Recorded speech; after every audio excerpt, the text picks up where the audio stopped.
All right, we're going to make a motion to come out of executive session at 10 o'clock p.m. Mr. Cordick? Yes. Mr. Walker? Yes. Mr. Rossi? Yes. All right, at this time I'll make a motion to go into contract with Lois McKnight for zoning services. Second. Mr. Cordick? Yes. Mr. Rossi? Yes. Mr. Walker? No. All right, and at this time, we'll go ahead and make a motion to approve Resolution 19-0605E, a resolution authorizing and approving an increase in township appropriations and the general fund zoning to reconcile budgets for calendar year 2019. Second. Mr. Cordick? Yes. Mr. Rossi? Yes. Mr. Walker? No.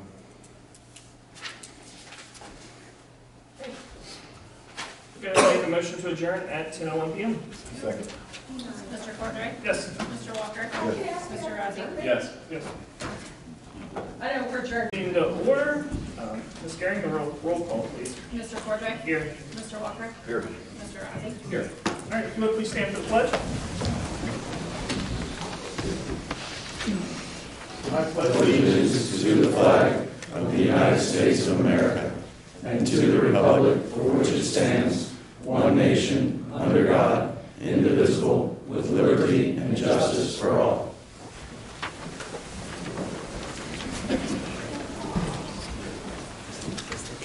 All right, at this time, I'd like to go ahead and make a motion to approve the clerk's journal and accept the tapes as the official minutes of the May 23rd, 2019 Township Trustee meeting. Mr. Cordick? Yes. Mr. Walker? Yes. Mr. Rossi? Yes. All right, next item on the agenda is bills before the board. I'd like to make a motion to approve checks numbers 80193 through 80202. Mr. Cordick? Yes. Mr. Walker? Yes. Mr. Rossi? Yes. Motion to approve check numbers 80203 through 80238. Mr. Cordick? Yes. Mr. Walker? Yes. Mr. Rossi? Yes. Make a motion to approve EFT vouchers 1162605 657 through 1162605 728. Second. Mr. Cordick? Yes. Mr. Walker? Yes. Mr. Rossi? Yes. All right, I'll make a motion to approve payroll and withholding checks 3027 6491 through 3027 6513. Second. Mr. Cordick? Yes. Mr. Walker? Yes. Mr. Rossi? Yes. I'm sorry. I think I have this down now. All right. At this time, we're going to go ahead and move into our public hearing, and I'm going to turn this over to Mr. Yoder just to kind of explain again, kind of going through the process within the township. This is just another one of those areas where we're fine-tuning and updating. So. Sure.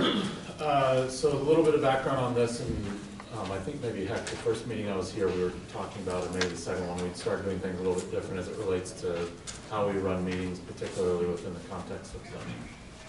So that's what we're going to do a little bit of tonight. A little bit of background also is last month I gave a joint zoning commission and BZA training to those boards about how to run a good zoning hearing. So we gave that training and thought this would be a good opportunity for the trustees to kind of enact those type of policies, procedures, and process. So it might feel a little awkward tonight, but we'll get through it. You also are down your staff person right now that deals with zoning, so I'm going to kind of serve as the MC slash zoning staff person slash zoning lawyer for purposes of tonight. But I'll get everyone through this and we'll be on our way. So with that said, the way the hearing will go, and that's just it, is it's an actual zoning hearing on this. For Alexander Point, just the intro of it is, I'll give the intro, I'll tell you everything that's going to happen. After that, then, well, actually, that kind of is the intro. After that, then I'll swear in all the witnesses. If you think that you may want to give testimony either in favor or against the application, it'll be a literal cow call where I'll just have you all stand up, raise your right hand, repeat after me, you'll get sworn in, you'll sit down. Then when it comes your turn to talk, then you'll do that from the podium and you'll just state your name, give your personal or professional address, and then confirm the fact you've been sworn in. Inevitably, someone will forget the fact that, just say one of those 3 points, and I'll kind of politely say, hey, Sir, were you sworn in? And then he'll just confirm that. So after I get the swearing in, then I'll give a brief version of the staff report. Frankly, the real report that the public's going to want to see is then what the applicant's going to provide via the PowerPoint presentation. So the applicant will come up and speak, then after that we'll hear public comment from that. First, we'll hear from those that are in favor of the application, so I'll ask just that if it's your turn and you want to speak in favor of it, you can get up and speak. Then we'll ask for those that are opposed to it to get up and speak. And then finally, once the public comment portion is done with it, we'll give the applicant an opportunity to come back up and say anything that they want to as part of their kind of last part of their presentation. Finally, then after that, we'll close the public comment portion of the zoning hearing, and the board will then begin deliberations. They'll do that publicly here.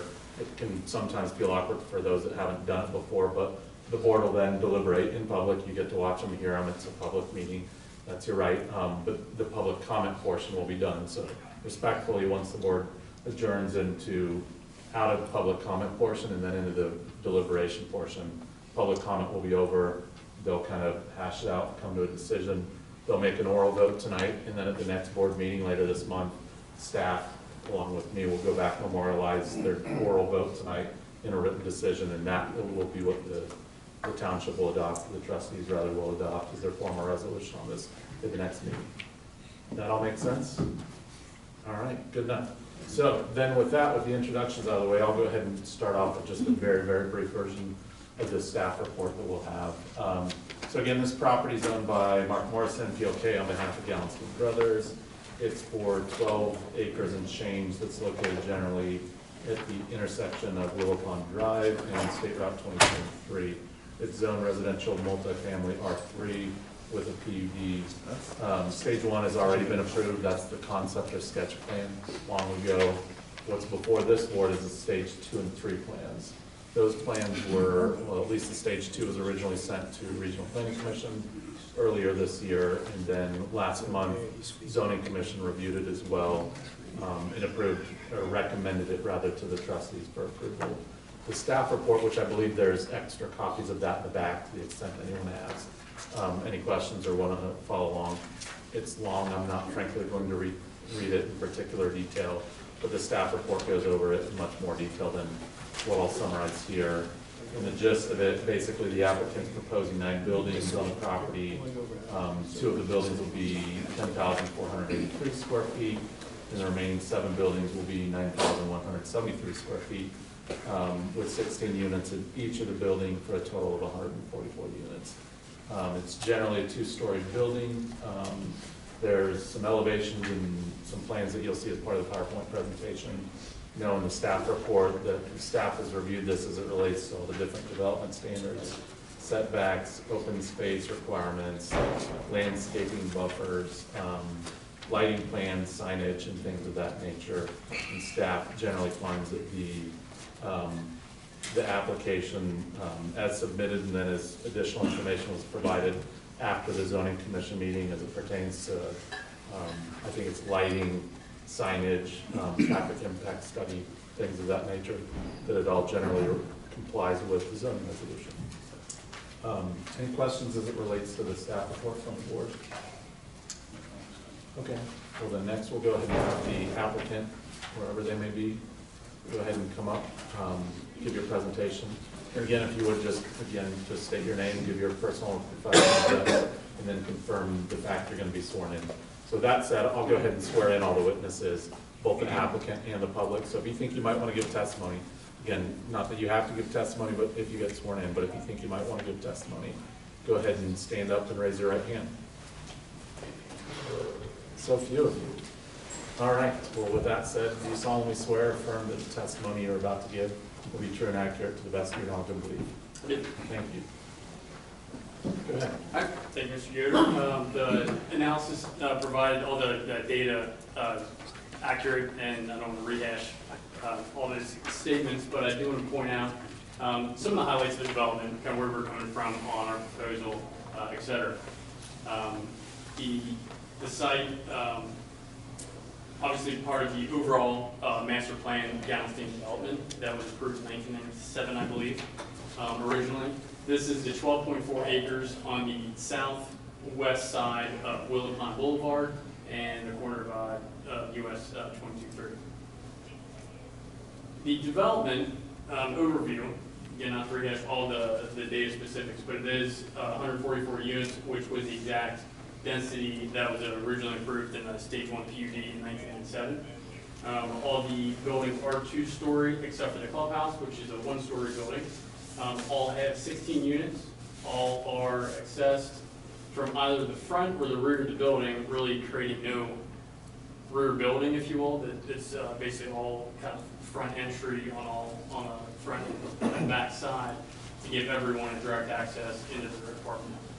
So there are no common open breezeways, if you will. This is all either you enter in your unit and you go straight in, or you enter into your stairway as part of your home and you go straight up the stairs.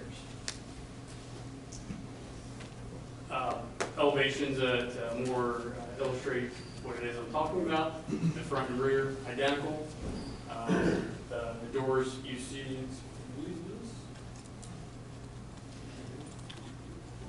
the front entry doors are illustrated there, as well as the patio doors. Each unit will also have its own private patio.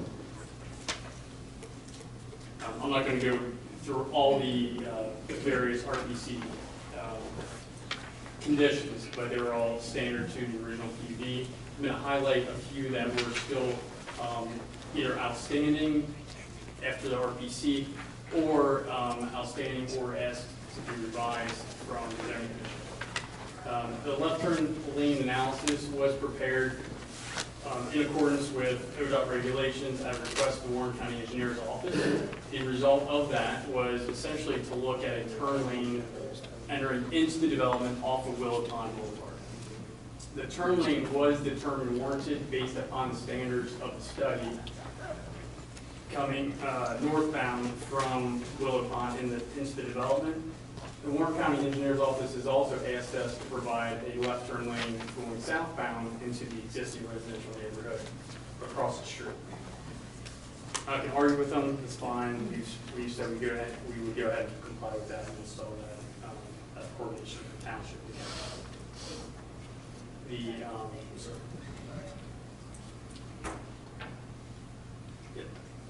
And they also did approve the circulation material development.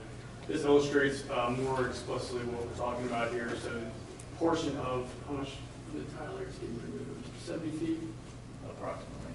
of the existing islands will have to be removed to accommodate those turbines. And that's 70 feet of destruction. Yeah, so you got 50 feet of stacking and a 25-foot transition.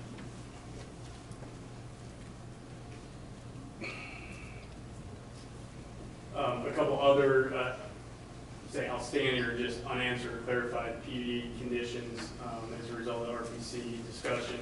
One were the minimum sizes and bedrooms of the units. I'll mention that in a minute.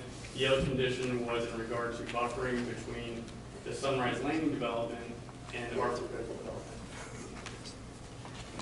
On the unit sizes, they are all within, they're above the 1,000 foot limitation. Specifically, they range from 1,026 feet to 1,352. On the sizes, obviously you can't see this from there, but I think these are part of the file. 300 square feet of each apartment? Correct. Okay. There's conditions stating they had to be at least 2 bedrooms and at least 1,000 feet. 1,000 square feet? Yes, correct. 1,000, you're saying? Yeah, 1,000 square feet. 1,300 square foot.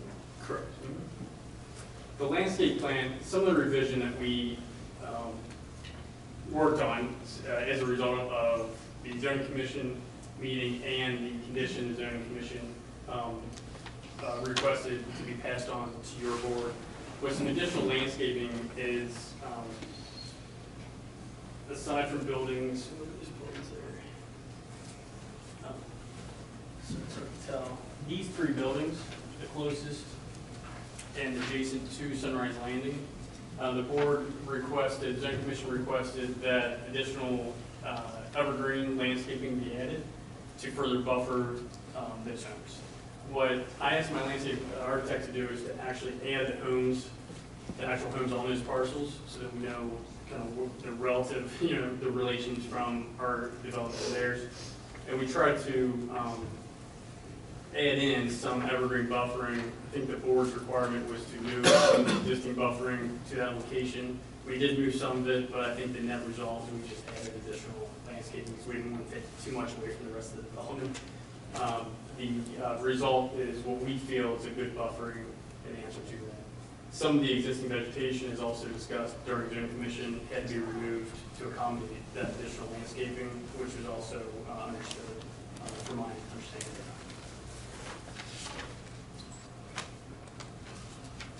The Warren County Water and Sewer Department has approved capacity and are currently reviewing all the details and engineering plans. I don't anticipate that there will be really have any additional items with the open space calculations were also requested as a result of the zoning commission hearing. The total open space for our development is 48.5%. The overall PUD, although still remaining to be developed out, I think that's 75.5. It encompasses some of the vacant space, so it's misleading on what that is, but that's the current calculation.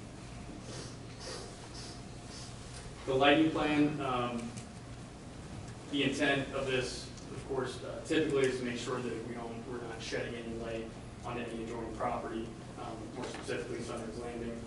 Cannot see it from there, but our actual plan that I think staff can attest, we are at 0 lumens well before the property line in the UG side road. Are those directional, like lighting going kind of straight down? There are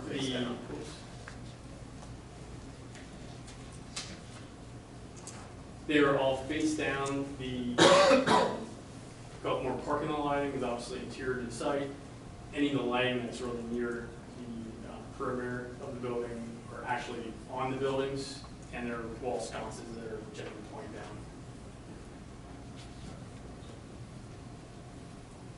Our signage, although not 100% finalized, this is generally kind of the direction we're going with this. The size, we'll maintain that size. The actual structure of the signs will be within that canvas, so to speak. The exact text, we're still kind of looking back and forth that it will be the best feel for the sign itself. But my current thought is to have routed out lettering that's then backfilled, so that the letters themselves actually are highlighted versus some major floodlights into the signs.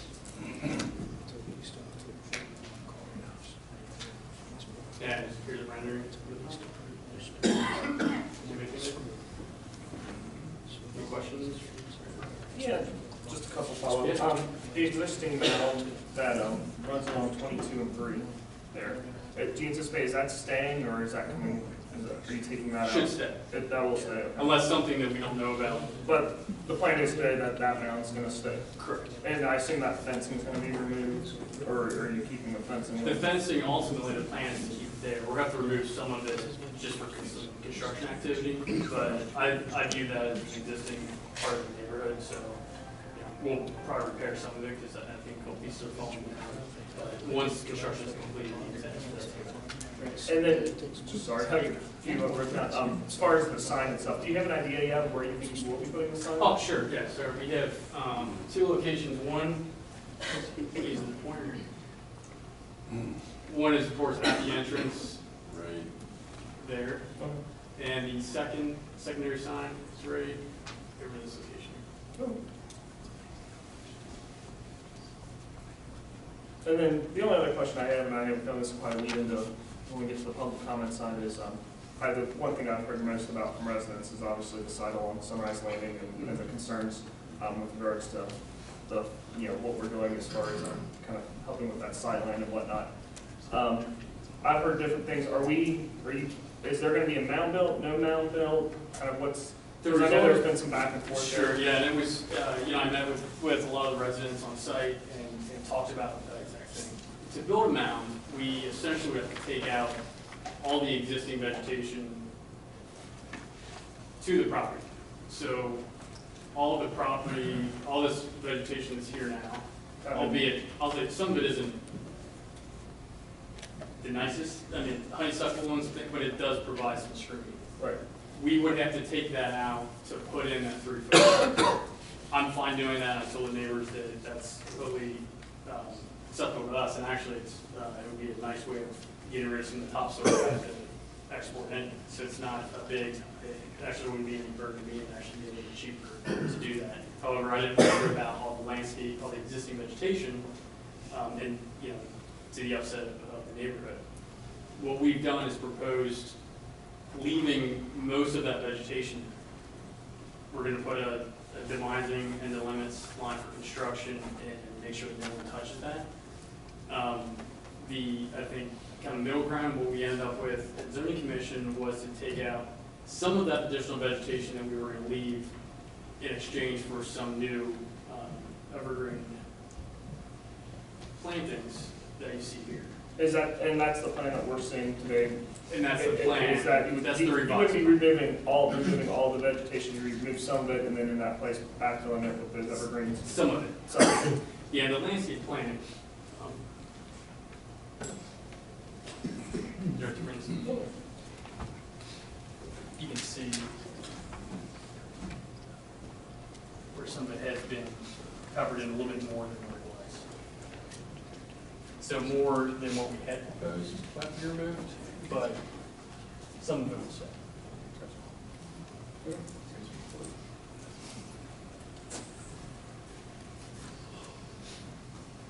Are there retention ponds in this program? Detention. Detention ponds? Yes. Where will they be? Hard to see, but the lighter colored areas in the center here, see that dotted line. Is runoff any sort of concern? No.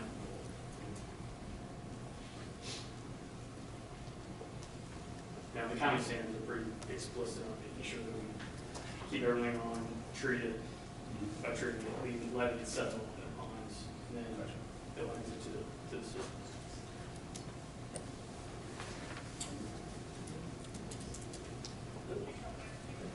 thank you. Thank you.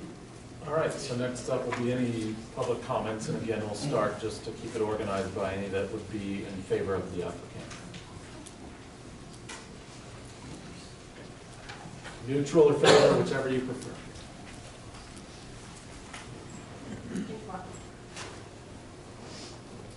Again, 572 West 22 and 3, so these will be our side neighbors. and were you sworn in, Mrs. Wilson? Yes, I was. Thank you. First, I'd like to say that this is a beautiful development, and I think it's going to add a lot to the community. And being their next door neighbors, we're pretty pleased that the way that it's going to look.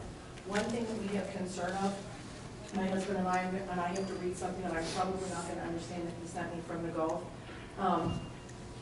This is understanding that our concern is for water. So, and I know there are 2 detention ponds there, but when we moved into our house 30 years ago, our side lot stayed dry. When they added Sunrise Landing and Willow Pond, it stays pretty soggy now. And there are times when it rains, anytime it rains, all of the water that is now saturated from Willow Pond and Sunrise Landing comes through our sidewalk, which we don't use, but it also creates kind of a river across our driveway, which is not usually a problem. Sometimes it's an annoyance, but in the winter it freezes. So there are 26,000 cars average that go past our house every day. If we have that, if we don't control the water, then that's 26,000 people who are going to be impacted by that water. There are several times a year now, even though Danny and I work to keep the storm sewer clear, there are several times a year that the ditch, when it rains a lot, it lays even with the street. I'm afraid that when we add this, it's like a sponge. As soon as the sponge gets really full, now there's that much more water that is not going to be absorbed by a lot of grass and open space anymore. It's going to run out onto 22 and 3. So that's 26,000 people a day who are going to be impacted when 22 and 3 floods. So our concern is, and I'm going to have to read this now, and I won't understand it. Danny wants to know who from Hamilton Township is going to take the responsibility to walk behind the county and make sure that they have adequately assessed the water and the runoff. what are the plans for the storm water retention and detention? And he said a lot of requirements have changed since the project was approved. He was in charge of erosion control during the building phase. You know, we have the erosion problem at Mounts Park that started because the county didn't adequately look at what the erosion and the water runoff was going to be there, and we're having to deal with that now. Who's in charge of ensuring a proper construction entrance exit will be installed and maintenance to ensure that mud and debris are not deposited onto the dedicated roadways? If you want, I could speak to some of that now and answer questions as best I know. Doesn't matter if you'd like me to. This one? Um, So generally, stormwater, as it relates to parking requirements under the zoning resolution, are spelled out in section 7.3. And it talks about the use of impervious surfaces, pervious surfaces, catch basins, things of that nature, which the applicants have incorporated into their plan. As it relates to stormwater more generally, that's something that's the county's responsibility, not the least to pass the buck and say that. But the way it works is they have to get their approval anytime they disturb, I think it's greater than an acre, the Warren County Soil and Water Conservation District. And there's basically pre and post runoff water rates where it says that if it ran off this fast, whenever you build something, it can't run off any faster than it did before. Conceptually, that's the way in which the county deals with stormwater issues, so that's who will deal with that. As to construction traffic during that process as well, that issue would really be dealt with by, depending on whose road it is, but as well, that's typically something that the county and the township will work together with the developer to deal with. I hope that helps answer your questions. We'll find out later from your husband. Anyone else wanting to speak in favor of the application? Any wanting to speak in opposition to the application? Sure. If you would, again, just come up to the podium, state your name, give your address, and confirm the fact you've been sworn in. Castle Suite, 6808 Hampton Court. I have been sworn in. Thank you. You really have to bear with me. This is still pretty overwhelming for me at this point. But I'm not really against the development. I just want to, because I'm in Sunrise and I'm directly affected. My neighbors are directly affected. I just want to police our stance, if you will. So, and I have to thank all of you, because many of you I've met, and you've been very patient with me and taught me a lot through this process. And I appreciate it. And I appreciate PLK and Mark Morrison. He's done, a great job to try to accommodate me and my neighbors, and I appreciate the effort. So I'll start with that. The lighting was an issue as well, but I think, as I said before, that Township will take care of the lighting, so I'm not concerned about that. My biggest concern is we want to maintain our privacy, and I think you can understand that. In the initial conditions from the resolution in 97, it stated an earth mound 3 foot high with 6 foot minimum plantings. And in discussing that with Mark, and I was very much for the mound initially, because I didn't understand the setbacks either, so I thought it would be like at this 20-foot setback. So a mound with our existing would maintain a pretty good visual buffer. However, in discussing this with him and understanding now that he would have to take all of the existing greenery out, it's not viable. It doesn't make any sense for any of us. In addition to the possibility of water issues that would come from the mound, even with the construction of a swale. And there's kind of a back and forth as who would be responsible for that. But it's really neither here nor there if we're not going to do the mound. So, and I think my neighbors are all in consensus that we're okay with that, as long as there's viable evergreen planting. And what we discussed at the zoning commission meeting was that to try to do something like 15 foot on center across that. My section is the north side of Pineview, so we're 260 feet. The property's actually butt up to, and I think they're like 230, I believe, on the other side. And Mark listened, like he said, he met with some of us on site, and he listened to the two on the other side, where they wanted to keep and maintain most of their existing greenery. And I think they did an excellent job with that. What I would like to see at this point is, there's 2 different trees in the plans. There's a Serbian spruce, and then there's a hoopsie spruce. And I talked to the owner of a local nursery, and I guess the hoopsie is not local to us, so it has to be imported in. So the cost is typically quite a bit higher. So if we eliminate those and maybe fill the rest with the Serbian or a Norway, because I think the Colorado spruce are having some bug issues or something like that, so I don't think that's probably an intelligent choice. But, you know, we talked about the buffer, or the disturbance limits, and prior to this revision, they were about, like an average of 25 feet across the entire span of the Sunrise area. And what you can see, I don't know how to use the pointer, but on these lower sections where the trees are right against the straight line there, they go within 5 feet of us or closer. So I would like to see if we can go to 10 foot off of our property line for disturbance limits, and there's 2 trees. Sorry.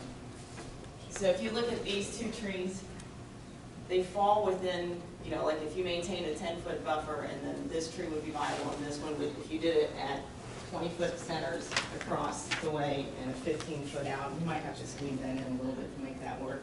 And if we could do that all along the way, I don't really feel like anybody cares if it's pretty as far as what, you know, if there's different kinds of trees there. We just want, you know, like a buffer, you know, something that's viable. I have pictures if you are interested. I don't want to kill you with information, but I went through on the other side of Stryker, right by Miami Bluffs, and took some pictures of groupings, different groupings of trees, and you can see where, you know, like in the midst of the one section on the left, there's a red bud. So, and I know that that's the landscape architect is trying to make things aesthetic, but that leaves gaps and spaces, and it doesn't necessarily, to me anyway, look pleasant, you know what I mean, as opposed to the evergreens that are staggered and planted along the way. And I don't know that the apartment people would care, you know, whether there's multiple types of trees. And I don't think that we would care. We just want privacy, you know, so there's a lot of bad things, you know, again, development is fantastic, but, you know, I'm going to be door to door 70 feet from these buildings. And what I should have done way back when, but I didn't know, if we'd have cheated toward point 20 feet and 10 feet that way, toward 22 and 3, you could maintain a lot more area back there. It would have been nice, but that was my fault for not looking at more than just my focal point, which was the buffer. But, so at this point, I'm pretty sure we're stuck where we are. So if we can move to 10 foot, maintain that along the entire strip, and give us a little bit more, and money-wise, it would save you money if you didn't you split it between the Norway and the Serbian. And if we could do, it's an addition of 2 trees really, to fill that spot and to maintain that straight border line with the offset. So that's just kind of where I am. You know, when construction happens, we're going to be trying with dust and noise, and no longer can we go out on the patio and enjoy our summertime. And you know, I'm not going to be able to see sunrise ever again until it's like 10:30, 11 o'clock at night or in the morning when my heating bills are going to go up. So, which I understand that's just all what it is. And Mark has said over and over again that, you know, they could have done 4-story buildings. At least these are 2, but they're still 35 feet tall. And I'm still 70 feet away from them, and they're still 170 feet long. So this is trying to make it reasonable so that I have to look out my dining room window or my family room window and look directly into somebody else's apartments, because as they do enter, and we'll have 8 residents enter from the backside into their homes. That is right in our face, if you will. Because if you look, I mean, I guess from your desk to the end of the doorway is probably 60 feet, maybe a little bit more. So that's how close I'm going to be. I do have some signatures if you are interested as well. I have lots of information. So I have just one question, just to make sure I'm understanding.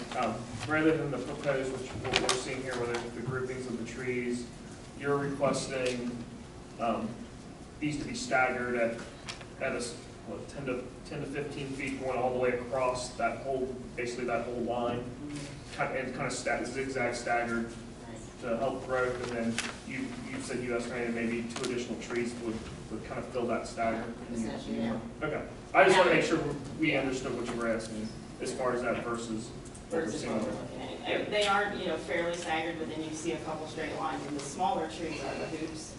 And they are, I will give, credit to people, they are the faster growing of the evergreens versus the Norway or the Serbian. They grow 12 inches to 24 inches in a year's time. But for longevity and for, again, more of a barrier, I think, for me, that would be one of the viable solutions. I think that's all I have. Thank you. Thank you for bearing with me. Anyone else that wants to speak in opposition? And again, if you just give your name, address, and confirm the fact you've been sworn in. Thank you. I'm Leslie Lane, 6796 Lane's End Court, so I'm in the cul-de-sac immediately adjacent to this development, one of Katie's names.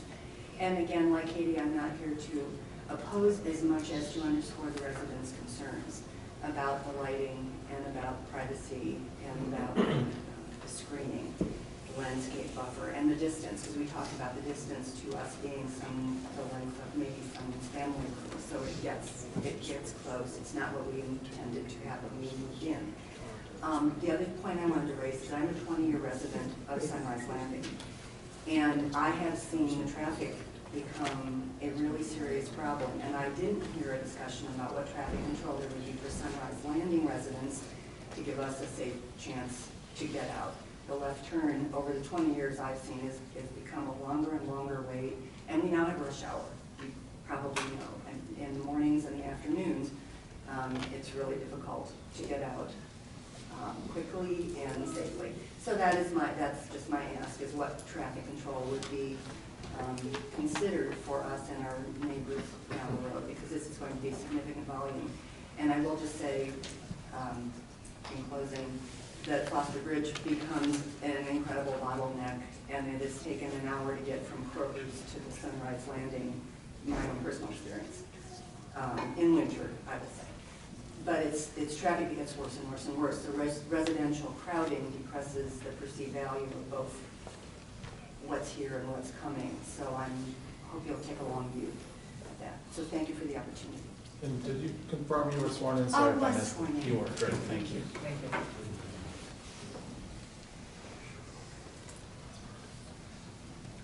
Anyone else wanting to speak in opposition? All right, anyone else wanting to give public comment whatsoever? Then the applicant, if there's anything more that you care to say, not that you have to, but you get the last word before they go into deliberations. I'll comment a little bit more on the landscape, because I know that's a hot topic. Our intent was to look at not only the lots, but primarily the houses themselves in that screening plan.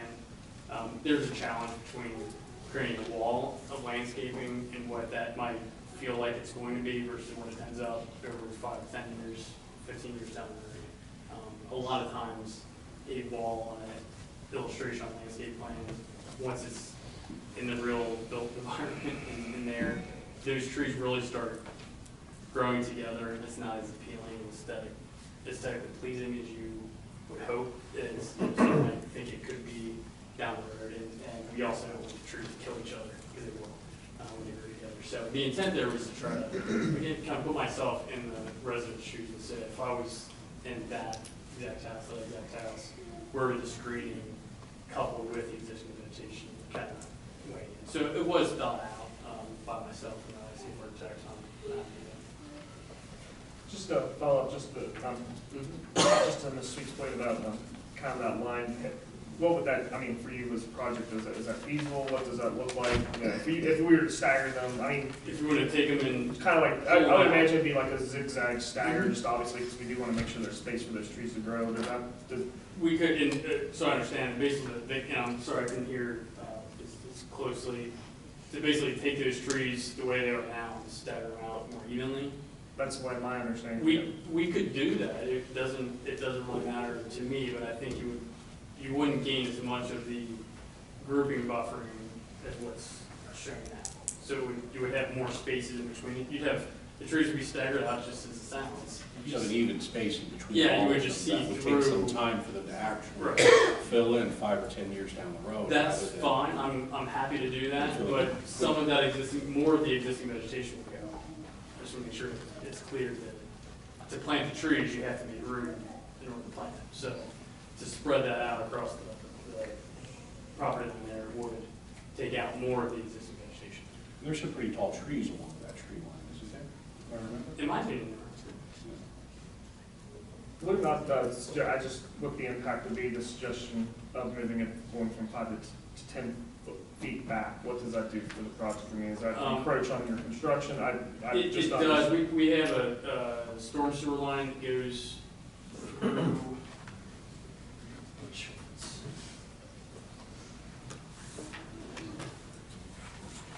So there's, I apologize, it's hard to see this. See the storm sewer line that goes through there? Okay, that's not I can't build on top of it. right there either, yeah.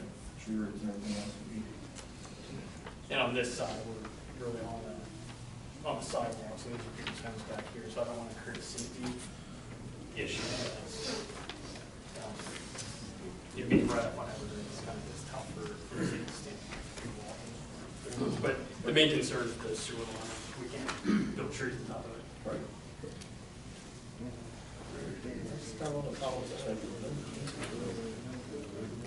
Am I allowed to rebut? Sure. Um, If you would then, just to, so it becomes less of a conversational thing between the two of you, I know it's awkward, but if you just come up and speak to the board about your Yeah. rebuttal. Good. That's fine. And again, you're Miss Sweet, you've been sworn in. Yes. Thank you. Message, yes, Catherine Sweet. You're good. So I looked at that because I was hoping to avoid the storm sewer, but And could you, are you able to speak from the podium, just because it's recorded, so people. Sorry. Sorry about that. So there's a tree, see the big bushy tree at the very.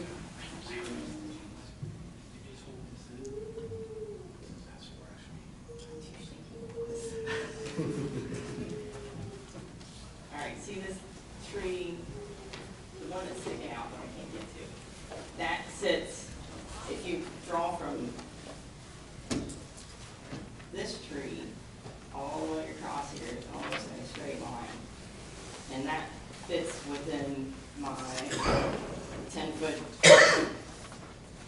maintaining disturbance limits, whatever you want to call it, and then doing what I said, 20 foot on center and 15 feet in between. You maybe can't go 10 feet with that, maybe if you do 7 feet out for your middle line, middle tree, then that holds. So the storm sewer runs. The storm sewer runs from about here down, so that as an argument, I don't necessarily think is viable based on those two trees there. So if we can, and I don't understand why you would have to, in order to do that type of planning, why you would have to come in further to us. I don't agree with that.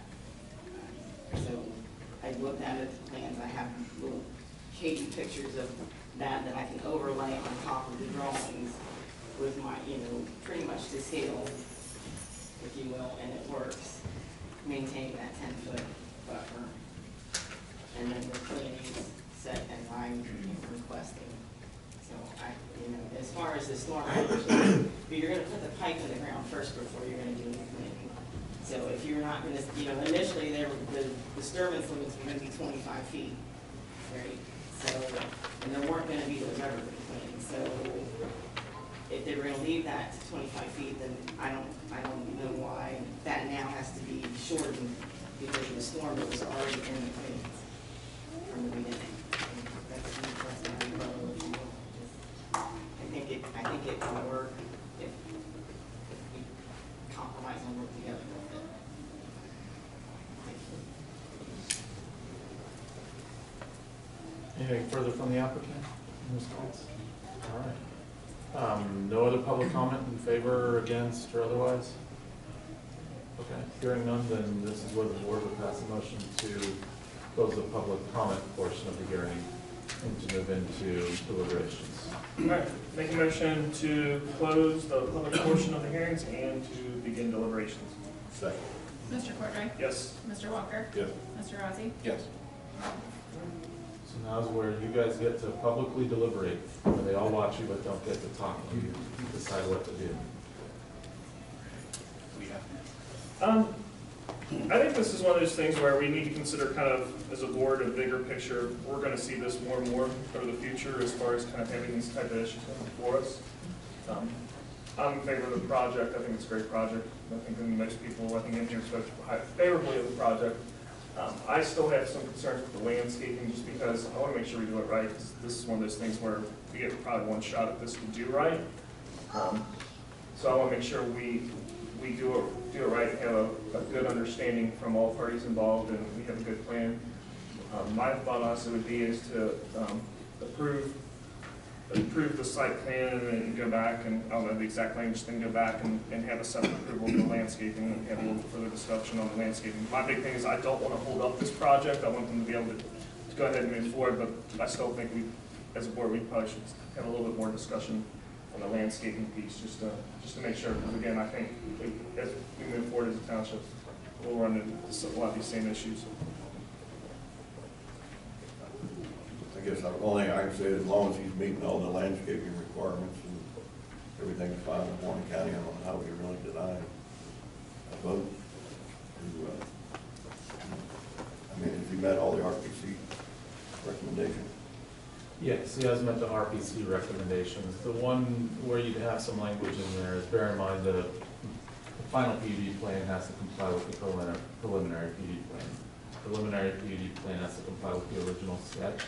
There are a bunch of standards in there dealing with what the board can and should consider when it relates to sketch plan standards, including compatibility with the surrounding areas, which one could argue could relate to where the trees go. So it would be within your lawful rights, should you choose to consider them, to make a determination, because this is a PUD, different than straight zoning of, for instance, no, I think the tree should go here versus there, if you want to, not that you have to. I mean, I think at the end of the day, what we're looking at is trying to look from a drawing of what vegetation is going to look like in a couple of years, with a few feet here and there. You know, we might be trapping ourselves into doing something different other than what the plan says, and suffer through looking at something that looks like it was planted here on purpose, rather than accomplishing its task, which a few feet here, a few feet there, is going to accomplish what we're trying to do. There can also be considerations when the plantings actually occur that, well, due to this, that, or the other, it gets moved 2 feet over here, 2 feet over there. It's not necessarily completely set in stone. And there's always opportunity, maybe not necessarily to look at it at the time, but the plantings are actually going in. Whether we've all planted plants at one point in time at our own homes and found we had to move here to accomplish the goal. I like the plan. I think it looks good. I like the fact that there's big open dialogue and communication between both parties. And that's not to say that that can't happen as this is going in. I like to approve the plan as it is and look to see how things are moving as the buildings occur.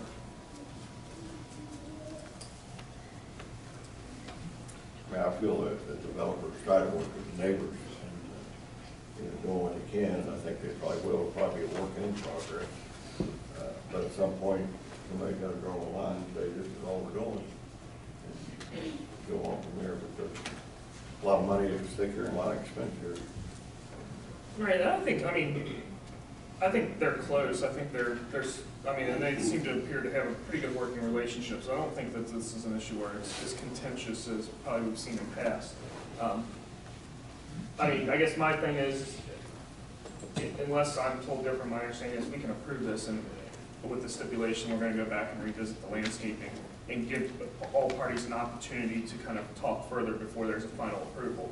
I guess where I'm leery is if that's the case, then is to approve something today, and then, not that I wouldn't say anybody would act in bad faith, but then we're counting on everybody's good faith going forward, and, I think there's at least that little nugget out there, if we haven't approved the landscaping plan yet, that, then everybody will be a little bit motivated. Like I said, I don't think we're far away. It didn't sound to me like we're far away at all. But I think just a little bit more clarity on everybody's end might allow this to be smoother sailing. But as a whole, like I said, my goal is not to hold up this project because of the landscaping, so I think we can kind of separate that out, and that'd be my preference. So you have a few ways to tackle that issue. You could continue the entirety of the hearing in progress to the next meeting to allow the applicant and whomever from the neighborhood group to meet to see if they can't come up with a final definitive plan that they like. You could try to articulate a condition tonight of what you think you might like. Is it zigzag? Is it 10? Is it 15? Is it what types? You could do something like that. You could bifurcate basically and say, we approve your stage 2 and 3 plans exclusive of the landscaping plan, which must come back to this board later. That's an option you could do. You could also put in some leeway where you approve it, but state, there's such things as modifications to PUD plans. There's both major and minors. Typically, this board first decides if the modification is major or minor, and then if it's minor, staff then can administratively approve it without having to go through the whole process. You could preemptively give them approval of everything, but state any subsequent landscaping revisions are deemed minor and may be decided by staff in conjunction with the applicant and the neighbors. That way it's approved, but if not that the applicant has to, if they want to work with the neighbors, they could. If you do that, obviously that could take away potential leverage point from the township saying, no, you're going to work with the neighbors. Not that I'm saying the applicant would ever feel that way. If we, let's say we bifurcate it and we split it, can we put it like, okay, somebody needs to come to a decision by, like, say, July 30th, or if not, we're gonna address it at that time one way or the other? I mean, Your bosses, however you want it. Okay, so, obviously, I don't think anybody wants to see this go on forever and ever, so, I think for me, if we limit the time frame and say, okay, we have until, like, the second meeting in July, for the parties to come together and present a plan, or at that point, we're gonna make a determination as a board one way or the other, so we can move on. We just hold up the landscape, but you can go ahead and start. Right, yeah, absolutely. I do not want to hold up anything. And my feeling is, look, this landscaping piece, we weren't deciding that today. That would not hold up your project at any point, at this point, correct? You can move forward at this point? Technically, I think so, but without the full board stage 3 approval, technically with the stage should be approved. Yes, and frankly, although it's fine and you're the bosses, you're kind of doing the deliberation where you do it on your own. There's a lot of a natural tendency where you might have a question, and you want to call it the applicant or even someone from the public to give comment. If you do that, I know it's unwieldy, but the way to do that properly is to make a motion, open up the public comment portion of it, call the applicant back up, allow them to speak, they sit down, you go back and deliberate. Again, it's not very quick, but that's the right way to do it. Well, I'll just phrase it this way and ask you directly. If we split that up, does that hold up their project typically, or does that allow them to go ahead and move forward with their project and except for obviously the landscape? I can't obviously speak for the applicant specifically. Typically, it depends on if there's bank financing or other involved in the level of tolerance the bank might have for those types of things. You could approve the stage 2 and 3 plans as submitted exclusive of the landscaping plan. And state the landscaping plan shall be separately approved on or before, approved, denied, or whatever, on or before X date. That way, Specify a portion of the landscaping plan? Sure. This is a small portion sure. in the grand scheme. Oh, sure, and only the back section, it's not even the entire landscaping thing. Yeah, again, Specific to the section adjacent to Sunrise Landing. yep. You could do that. But I'm guessing for the applicant based off what I know business practices, but I can't speak specifically for them. Yeah, I'd be okay with that, because I think that at least, it gives us a little bit more time. I would definitely want to put a definite window on it and say, okay, I'd say by the second meeting in July, they have a plan for us to approve. And if or we'll make a decision one way or other on that date. And what the applicant will do from here typically is, after they get the stage 2 and 3 approval, any final changes that need to be made would have to be made before the township can issue a zoning certificate. Once they get a zoning certificate for the whole project from the township, that's what they then take to the county to get a building permit, so they can actually start turning dirt and building everything. So I'm not sure what, final closings on the property or anything like that might need to happen, but they'd have their stage 2 and 3 permit approval for everything other than perhaps the So if landscape. we don't approve the landscaping, they can't start development. Correct.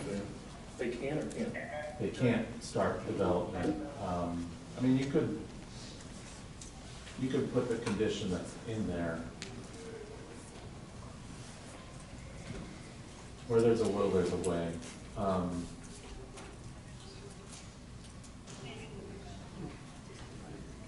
I think you could. You probably need to, approve the application as presented for stage 2 and 3 plans, exclusive of the landscaping as it pertains to the sunrise landing portion of the property, or abuts.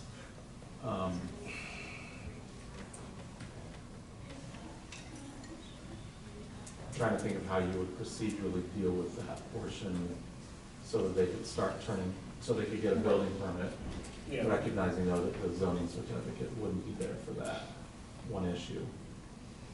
I almost think it might be better dealt with through foreseeing that a modification in the future might be needed and allow them to come back to that. If you truly want them to be able to go out and start turning dirt before you have the landscaping stuff worked out, I would probably approve something and say, the applicant's free to come back for a modification. As it pertains to landscaping, that will be dealt with as a minor modification by staff, if they want to. I know that may not be your best answer, but I'm not quite sure how you would give them most everything you need but a zoning certificate, and then be able to go and turn dirt. Gotcha. Maybe the county would allow it somehow, but I'm not sure. If we had a county engineer here, would they be able to answer that? No. Okay, just checking. Because that would just prove it the way it is.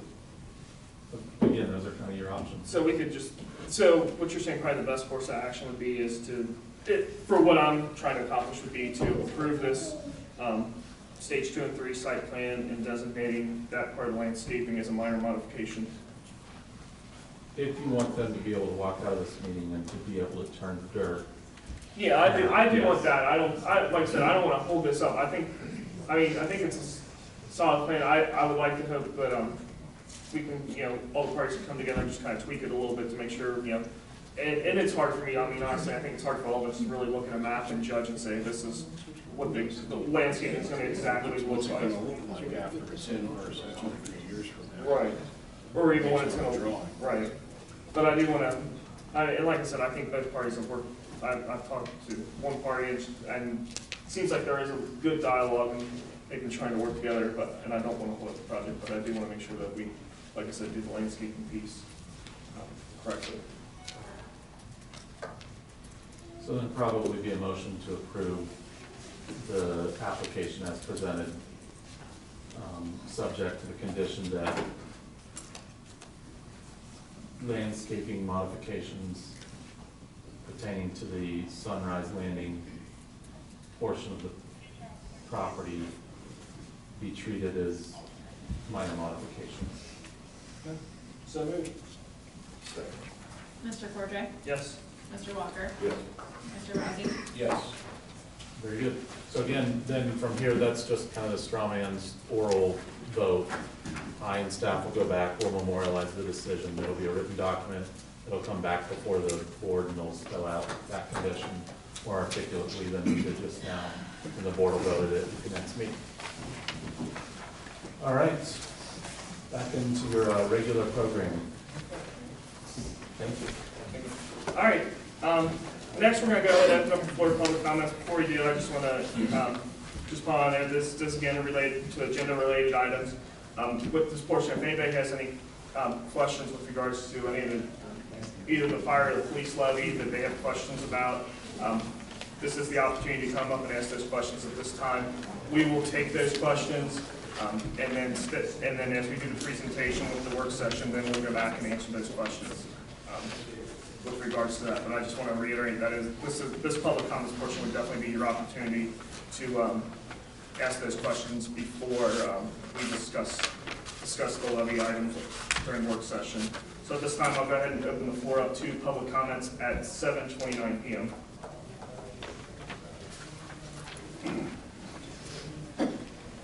Rusty Coleman, 8031 Wayland Lane.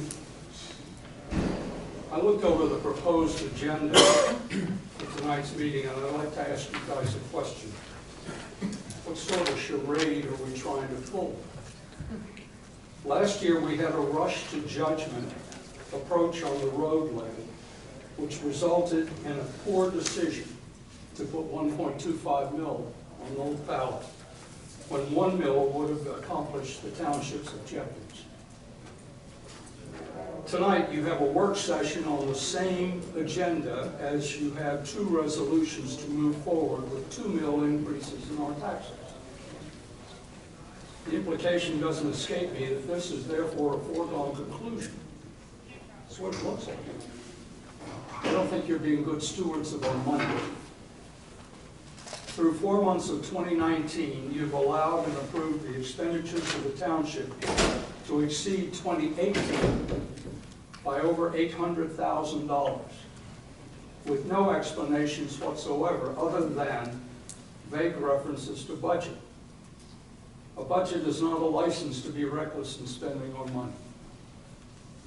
It looks to me like you're spending your way into needing more of our money instead of trying to hold the line.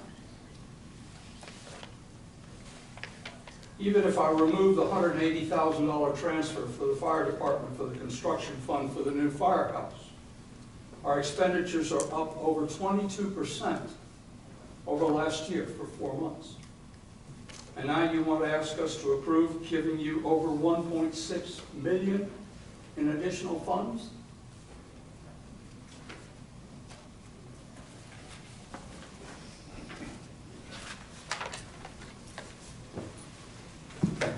Tom McAlpin, 825 East Hatchling Road. I was from the west side and moved out here 9.5 years ago. And I'm on the Hatchling end, that's dead end. 15-foot wide roadway. And I'd like something to be done with the speeders, the motorbikes running up and down the street. I counted 6 tractor trailers going up and down there the other day. Big tractors that basically take up almost the whole road. There's new people living back there with kids. My kids are all grown and gone. But I would like to see something done. The only thing I've seen in 9.5 years, 3 years ago, you put a sign up that flashed. It lasted 6 days. That was the end of it. I know there's solar panels you can get now that won't cost you any money other than put it in a grant form or doing something like that just on the 25-mile-an-hour speed limit. I can go on and on, but I mean, it's just not the truck traffic. There is a lot of traffic on that road. There was new construction at the end of the road. There was mud all over the road.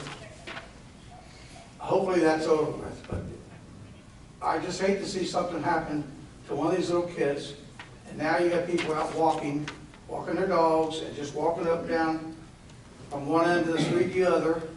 You got people speeding, and like I said, I've complained to the buses, they speed. United Parcel, FedEx, I go on and on. But that's, that's about what I have to tell you. So I'm just asking for, that the chief could give us just a little bit of, and I'm not the only one complaining. I stopped up here earlier in the week and told the girl in the office and one of your the girl at your desk about this, and everybody knows where this kid lives, and he goes at the other end of Hatchling over to Butterworth on this thing, up and down, up and down, up and down. If he gets hit, you guys are going to suffer. If one of these little kids get hit, everybody's gonna suffer. That's all I got to say. You got any questions for me? No. Thank you.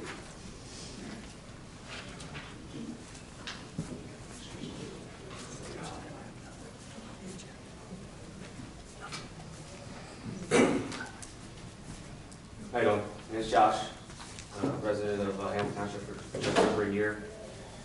I just wanted to express my opinions on the levy with public safety. Nobody's in favor of raising taxes, but it's stuff that needs to be done when you have a township that continues to develop as fast as Hamilton Township does. I just want to give some comparisons for other townships with, unfortunately, the only census population I have is 2010. I know it's increased since then, and then comparison with square miles and other townships.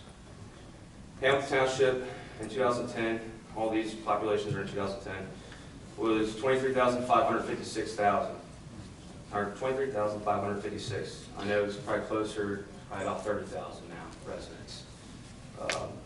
Sycamore Township, 19,200.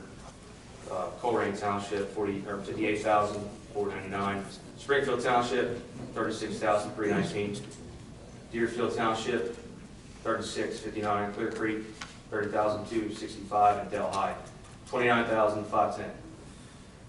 The numbers with that in comparison with square miles, with Hamilton Township being 36 square miles, Sycamore only 6.7 square miles. Colerane's at 43.2, Springfield Township 16.6, Deerfield 16.8, Clear Creek 45.7, the Delhi 10.8 square miles. The reason I bring the square miles in is with the amount of officers patrolling at staff minimums with these townships. Hamilton Township, as far as I know, can all operate at a 2-officer minimum. 36 square miles, that's a big area. You need to have more officers on the street than a minimum of 2 officers. In comparison, Delhi Township being 10.8 square miles, they have a 3-officer minimum on their shift. 10 square miles compared to 36 square miles. Sycamore Township, they contract 4 officers with the Hamilton County Sheriff's Office. If there's an officer that decides to go in, they have to fill that beat. 4 officers minimum for 6.7 square miles. Coleraine Township at all times has 5 officers and 1 sergeant minimum.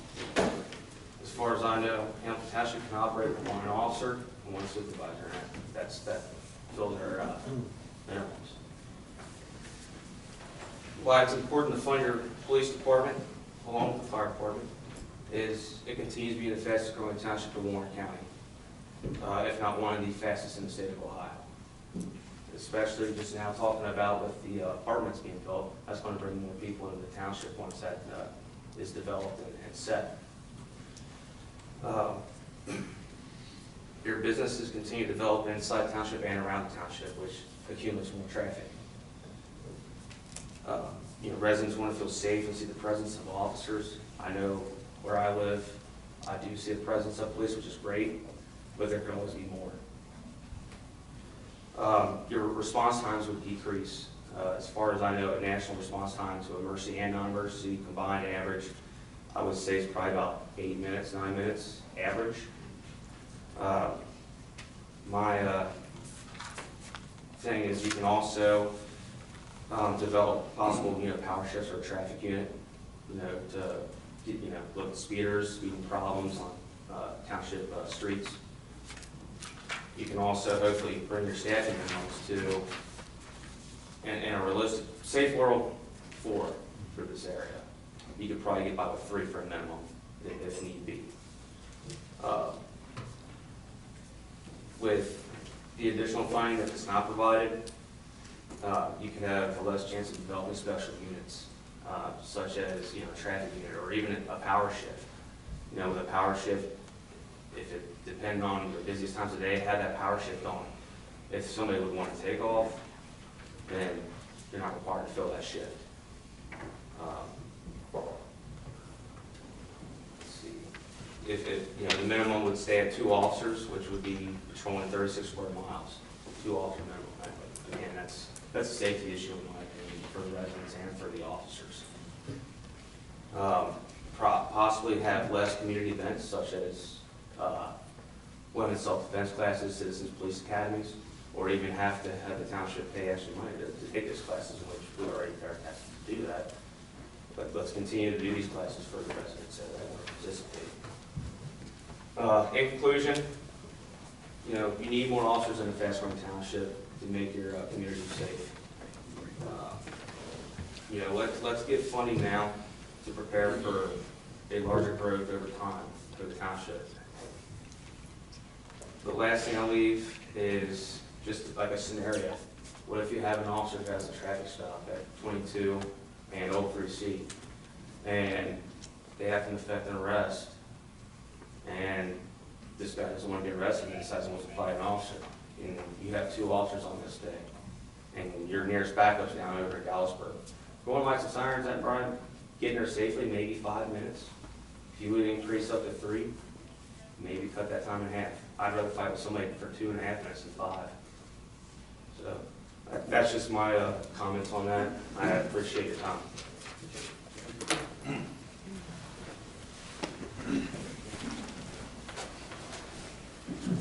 My name is Riley Begley. I live at 294 Haybrook in the Hawthorne Manor.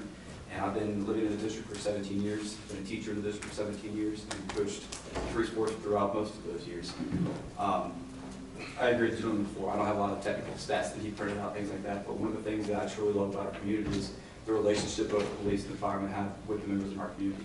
I have 3 little kids, and there's not a day that goes by that they're not waving at the police and waving at the firemen that come by.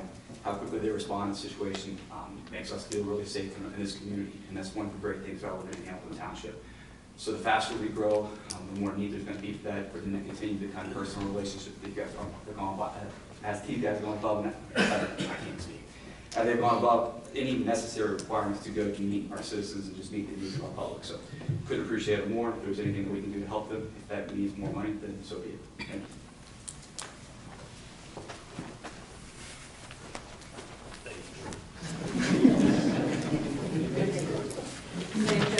I've lived in Mainville since the year 2000. I've been a teacher at Miami High School since 1995, so 24 years now. I also am here with Mr. Bagley and Coach Jones on behalf of our fire and police officers. Josh threw out all of these wonderful statistics, so I really don't have anything to add other than to thank all of you for serving our very rapidly growing community. Thank you.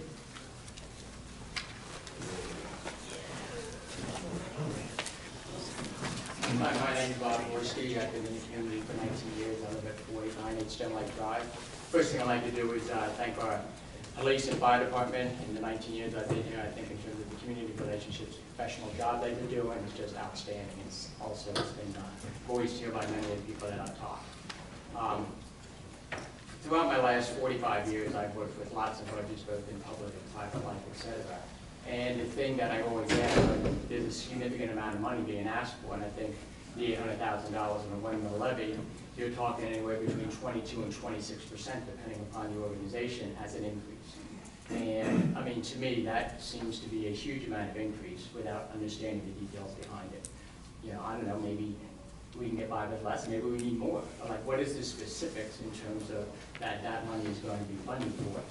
Over the last 3 years, I think both departments have done a pretty nice job of being able to, maintain their budgets or only, going up slight amounts. But now to have such a jump and to make sure that it's, well, what's the most important priorities? What are the priorities that the officers in the fire department see? Here's how it's laid out. Here's exactly what that money's going to be used for. And then does the community agree with those priorities or not?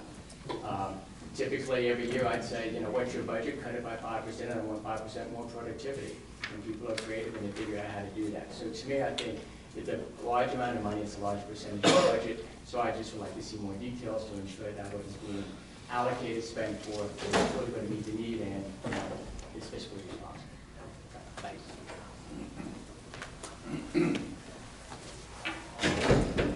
Lynn Ratliff, 5323 Valley View Drive.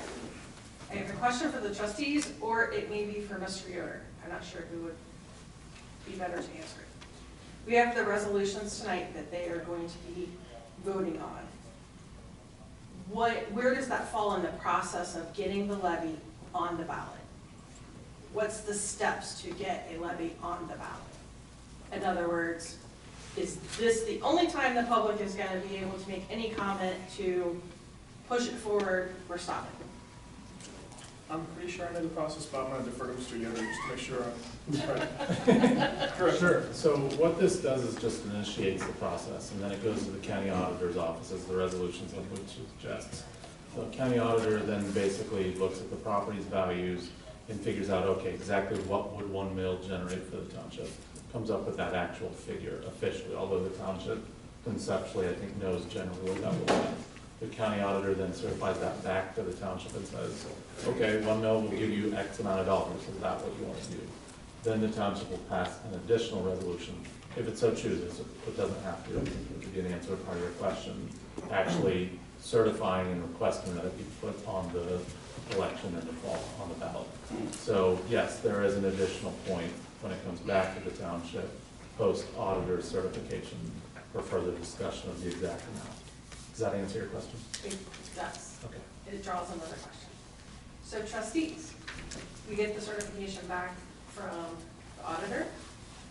Are we going to have another public comment, open meeting, discussion before we would move forward with putting it on the levy? Oh, absolutely. I mean, we would have to come back in front of current business and it would be on the agenda just like it is tonight, and there would be public comments, and absolutely. And then at that point, like the last gentleman, we would have more information about what this 1 mil is going to do for police, what the 1 mil is going to do for fire. I believe you will have that, the vast majority of that information after the work session tonight. Thanks. Thank you.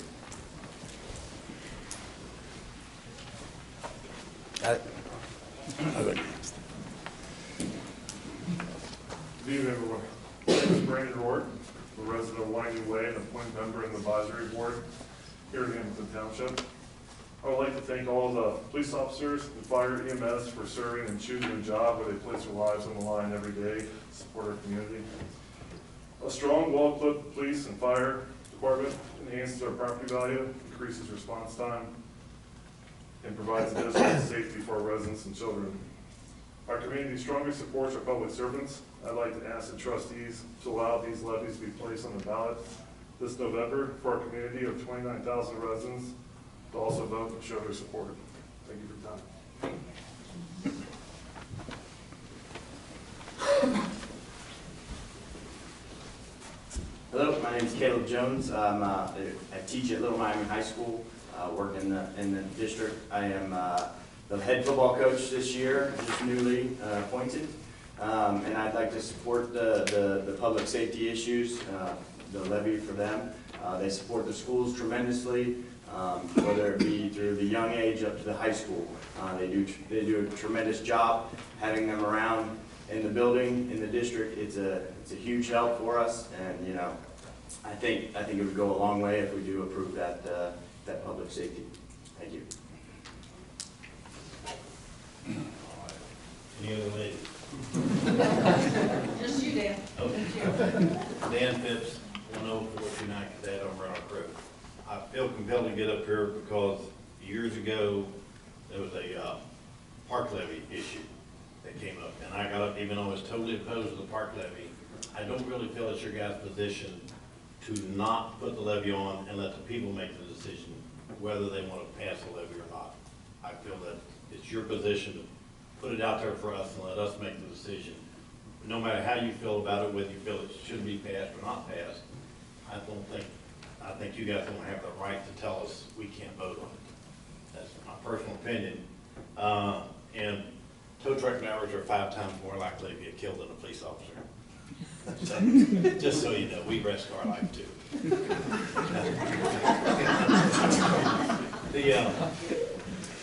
I've worked with this police department and the fire department. I don't want us to see us struggle for money and not be able to keep the quality officers we have. That's one important issue.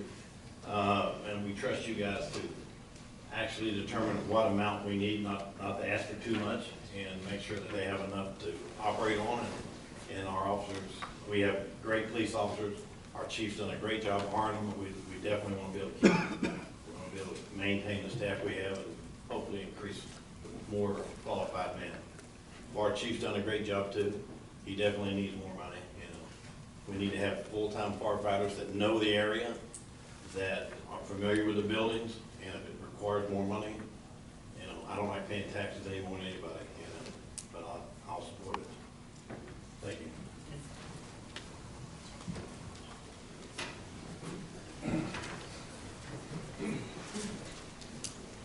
Good evening. Ryan Ziema, 5600 Eagle Creek Court. Also a member, Vice President of the Advisory Board and a member of the Citizens Planning Committee. Want to come up here and do the same thing that everybody else has said. But I want to second what Dan said regarding it's not up to you. Leave it up to the citizens. It's what I've heard. That's why you appointed me to that position of that advisory board, to let you know what people are saying and what I'm hearing. It's put it through. Put it through. That's just my recommendation. My personal feelings are that we are a growing community. We all know that. More buildings getting built, more people, traffic. However, it's going to be tough to pass because of what's been done in the past. Regarding what I'm trying to say is we need to pass it right now. Okay, put it on there to get it passed. But that's a short-term solution. My bigger worry is what happens 5 years down the road. I want to hear that information about what our firefighters and EMS, our police officers who do a fantastic job, who continue just in whatever they have in front of them, we need to be protected as citizens. We're going to grow, it's going to become more difficult for them. Not now. This levy will help us now, but is it going to help us 5 years down the road? I encourage you, put this process through, let the people vote on it. Okay, my personal feelings is we need to vote on it because we're growing, we're going to need that support. But 5 years down the road, do we want to keep taxing our citizens? Or do we need to be doing something bigger, better, which is bringing businesses to this community instead of putting those tax burdens on the citizens? So I implore you, I advise to you, focus more on that. Put this through, let us decide on what we want to do in terms of voting for this or not. Push it through. But focus your energies more on bringing businesses to this community so we don't have to bear that burden all the time. Thank you.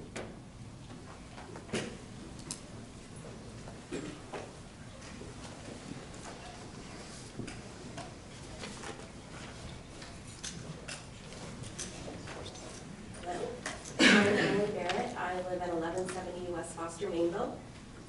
This is regarding the police levy. I am in favor for that because as the population rises, the crime is also going to rise. The previous gentleman who was speaking about the different townships, I work with those townships every day at the Hamilton County Prosecutor's Office. I see their crime and they have a lot of it. So their population is right around our level, if not above. So that just means that our crime is going to rise also. So I am for the police levy. Thank you.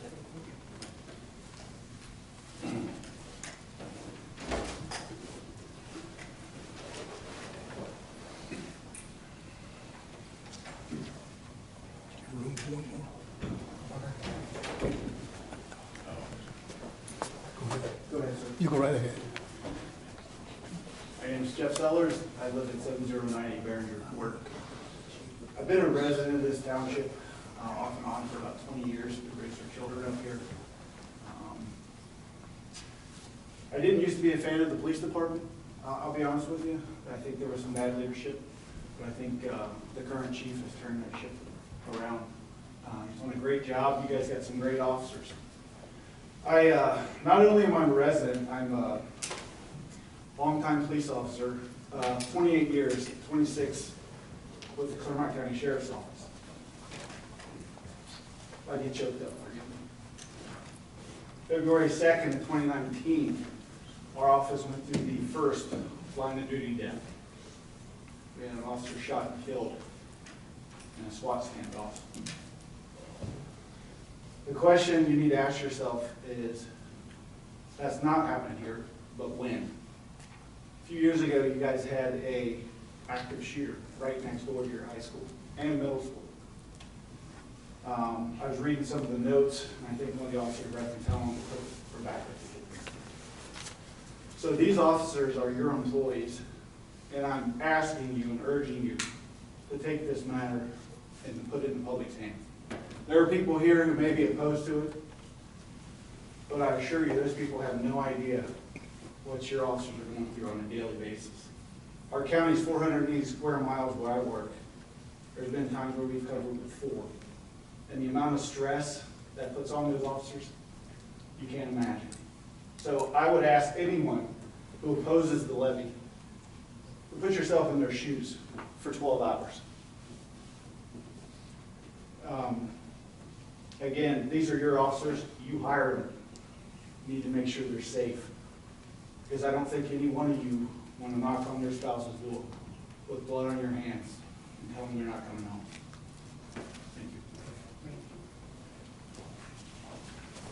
Thank you. Thank you for your patience, gentlemen. I'm Bill Dowden, 1341 Meta Vista Drive in Hamilton Township.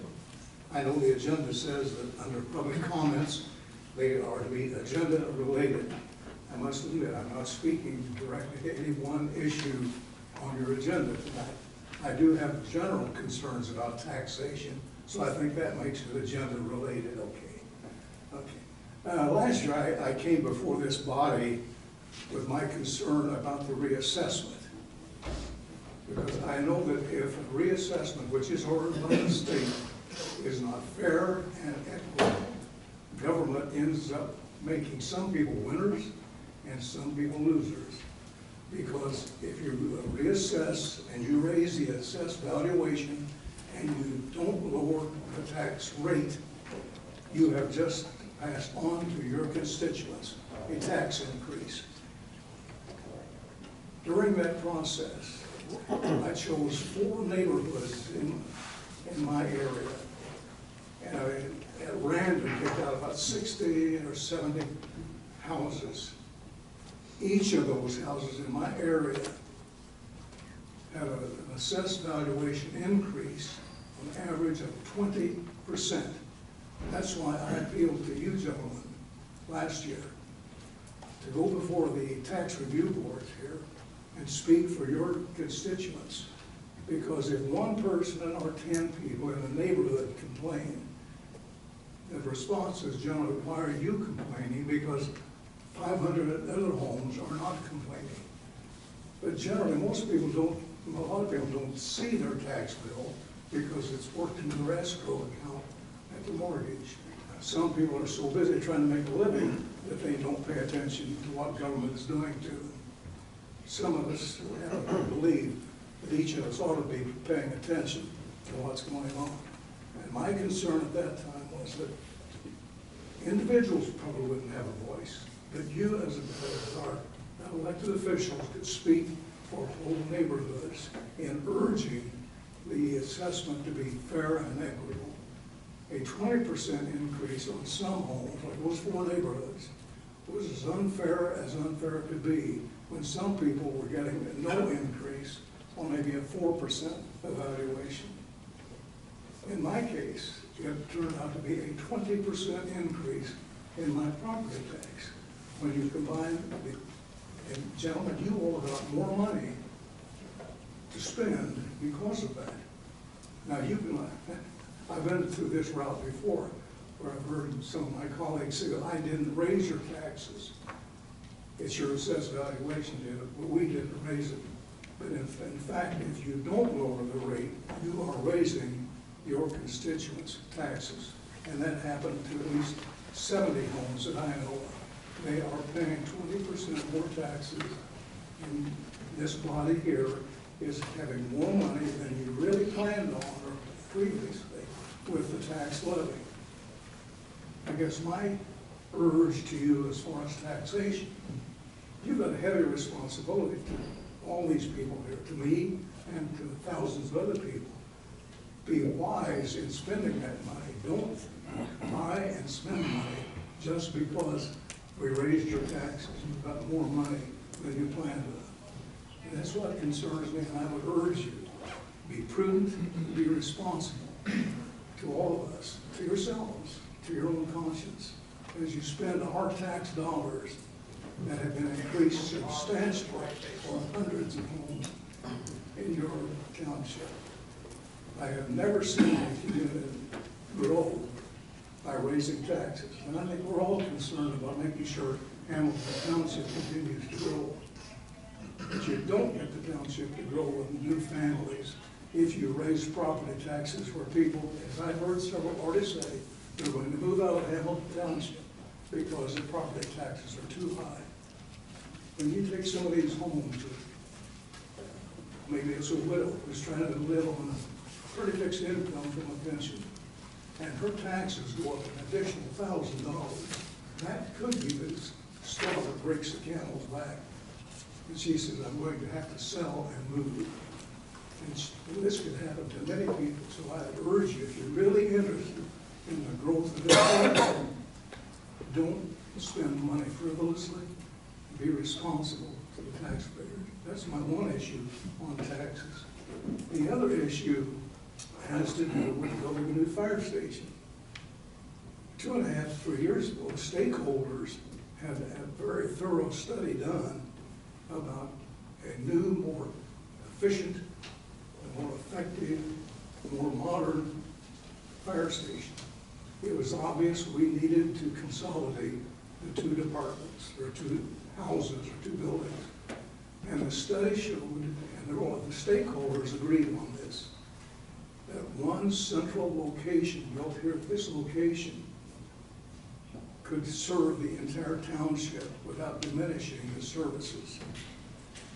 That plan called for spending under $3 million, which was very doable, because at that point in time, you were looking at a $4 million, I don't know what you call it, surplus, call it a reserve, call it what you will, but in the fire budget, there was $4 million that could have been used without issuing bonds. And the study showed that under $3 million would have built a fire station, modern, very effective, very efficient, that served all the fire department's needs and the community's needs without going further in debt like the bond issue. I don't know why that plan was disregarded later. I didn't find out about it until I saw the new construction starting out here and started asking questions. And frankly, I think that you should have stuck with the plan that was done, and that everybody seen it and involved in it agreed that it was a wise thing to do. Now, by not doing that, you have assumed a liability. You've got bond payments to make for the next, 20 years that are going to hurt the taxpayer. And you could have used that money more effectively and efficiently on behalf of the township, on behalf of the fire department, and certainly on behalf of the people who are paying the taxes in Hamilton Township. I merely urge you guys, you gentlemen, to be very cost conscious. Remember who you are the trustees for. You're the trustees of our money. You've got a heavy responsibility. And I hope you'll exercise it with caution and prudence, and will spend it wisely for the benefit of the whole township. But please, don't continue to raise the taxes on your homeowners and drive more people out of this township when we're trying to build it up. Thank you very much for your time. Thank you.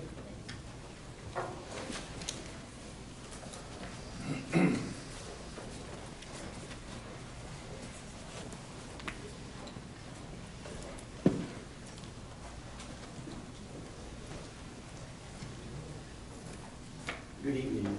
My name is Sean Manahan. I'm 914 Ascot Drive over in Foster's Point. My wife and I have lived in Hamilton Township for about 16 years now. Seen a lot of growth in that time, and I don't like taxes any more than anybody else does. And I wasn't a fan of the street levy last year. But 1 mil is not asking a lot. We need to take in mind of those folks right back there.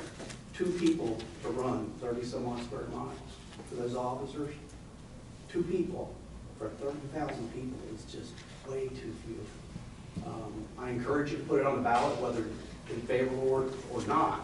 It needs to go on a ballot, and the community needs to be able to speak on it and say whether they do or do not support it. I support it, and I think it should be put on the ballot.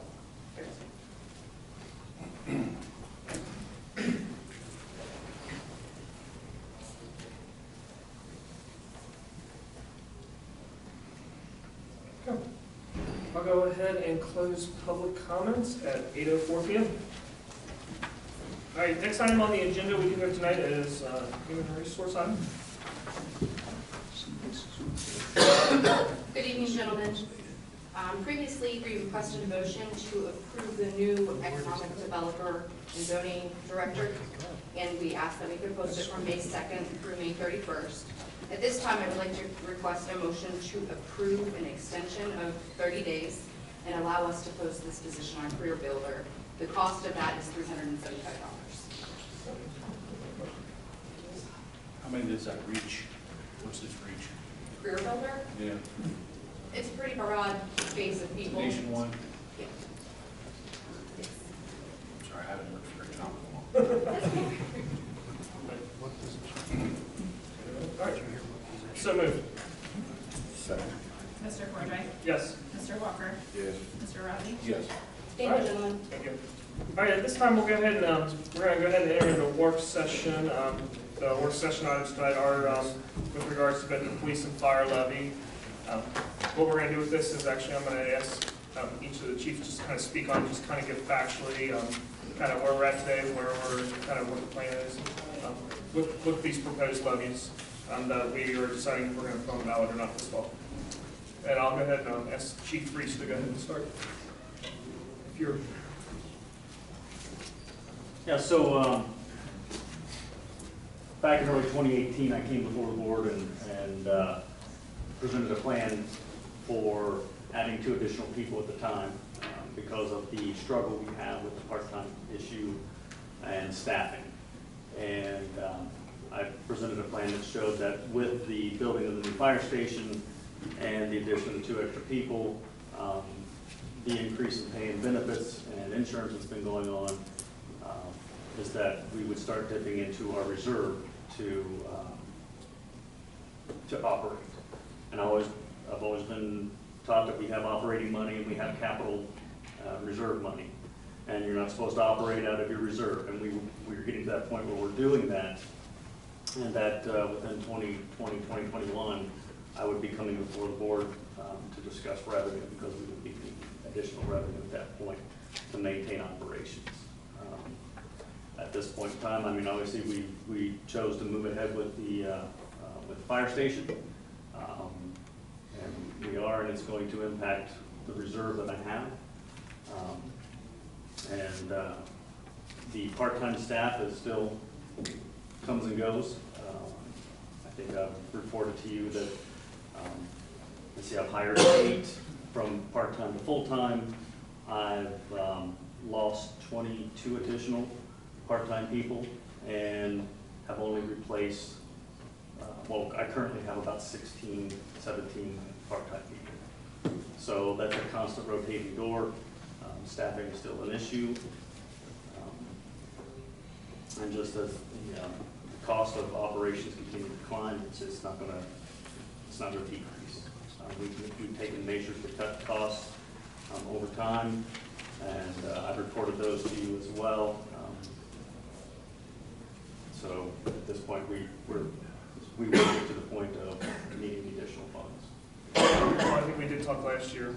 You did mention that we were going to be, if we weren't already shortly, we were going to be operating out of our reserves, right? Even in spite of building the fire house, that we were getting to that point here earlier.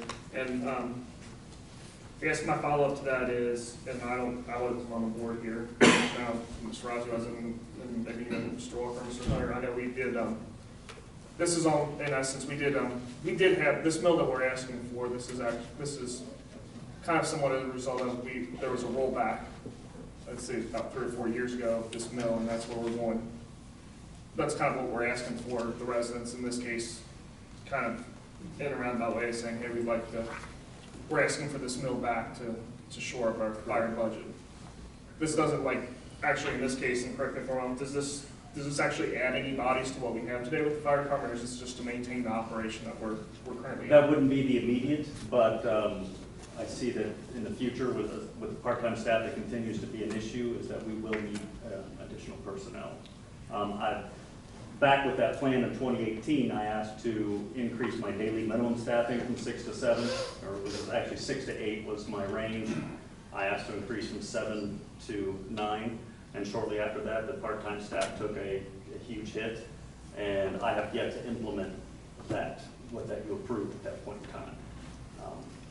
But I still need to get to that staffing level. And I think I asked you this question last year. How difficult is it for you to staff an effective fighting force on every shift?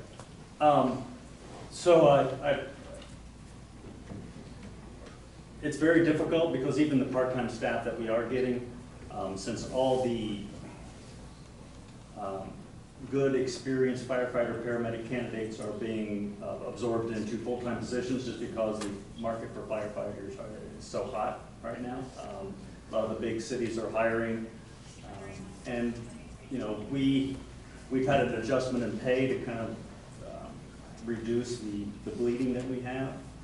But I will come in on any given day, and at least half the people on staff could be with us less than a year, or could be recently graduated high school students. So I am concerned many days about the experience level that we're staffing on our trucks. Which is why we put the tenant process up. Going back to what Bill said about the report that was done here about 3 years ago, 4 years ago, 15, I guess it was. Yeah. In the closing station 77, and I've kind of read through it here the last couple of days, and really we haven't adopted anything that came out of that report. Some of the things I read is 77 should have never been built. It was a poor design. There's lots of issues with it, and why we choose to keep it open. One of my questions I asked is, what kind of savings can we see from closing 77 and combining into one station? I guess my point is, 77 really doesn't do me any good living down on Adams Road, because from the report I read, 65–70% of the calls are handled out on 76, right? Correct. So if 76 is handling most of all these calls around here, if I get a call on Adams, 77's way up there. Correct. So once again, back to his point, if we combine everything back into one station, get rid of 77, close down the old, there will be some huge savings, cost savings there. And then, I'm not saying cut staff, still have your 2 medics running full time, but it seemed like things would get a whole lot simpler if everything is in one place, and especially from what I read at 77 about how design and deplorable. Right. And Chief, I'd like to kind of chime in on this, because I read the 2015 report and actually read the 2004 report, and it's amazing, those two reports, how different they really are. But one of the things when I walked in, actually one of the things I ran on was obviously right-sizing it and increasing the level of service we have for the police and fire. And one of the things, I did walk in and talk to Chief as soon as I was elected, before I got sworn, because I told him, and I don't know what other conversations he had with other trustees, I said I was not in favor, and I still am not in favor of closing 77. And the biggest reason is because while it is true that 65% of the calls come out of 76, we have a large population base down that 77 serves, including our high schools. And to me, and the junior high, and to me, it is not in the best interest as a community to rely solely on one fire station and increase response times in that area. That I know the argument is to rely on mutual aid from Salem, but I don't think this community wants or deserves for us to rely on mutual aid as the first is the first wave, first contact when we have an emergency. So when I came in, that's specifically what I told Chief Reese, is that I don't want to see 77 closed, that we should not close 77, and I will not support it. At some point, you're right, it is run down, it does need to be replaced, we do need to look at alternatives. But to remove those personnel from that area, I just do not feel like it's in the best interest of the residents of the township overall. But what makes that end of the township better than the lower end of the township? I'm not saying. If everything's central, everybody's kind of on an even playing field. And plus, you do have the high school's got an urgent care in it now, doesn't it? And the small station needs to be on that end of the township. Yeah, I mean, there's the 2004 plan, which actually I think was pretty well done and kind of did a great job of looking into the future, actually calls for 4 fire stations in the 2004 plan eventually, based on actually the population that we have now. I don't necessarily that's what we need for, I'm not saying that's what we need, but I think we would do a disservice to our community and to our residents to go down to 1 fire station, just from a response time standpoint and at that end of the township alone. So part of that report also said the firefighters thought it was best to go into 1 facility also, is what I read in there. Also in the report, it dinged us on our response times. So if we close that fire station, there will be 25% of the population that will see an increase in response times. And we are a response time service. That's what we're here for, to provide emergency services within a certain standard of time. And by consolidating into 1 station, like Mr. Cordray said, we do have a large population down there that does, that would see an increase in response time and a decrease in service. Yeah, I think that's only increased down there. I mean, Hopewell Valley, I know, is built out since 2015. Classic Way is built out since 2015, and they're still building out. And I think there's going to even be more potential for growth down there. I agree with you that we probably need to look at a new facility at some point down there, but to remove our first responders from being at that location, I think would do a great disservice to our community at this point.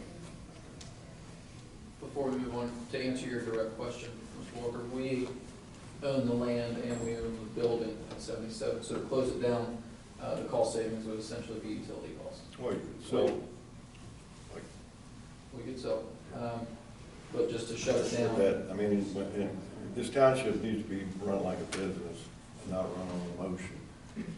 And in a business, you do what you got.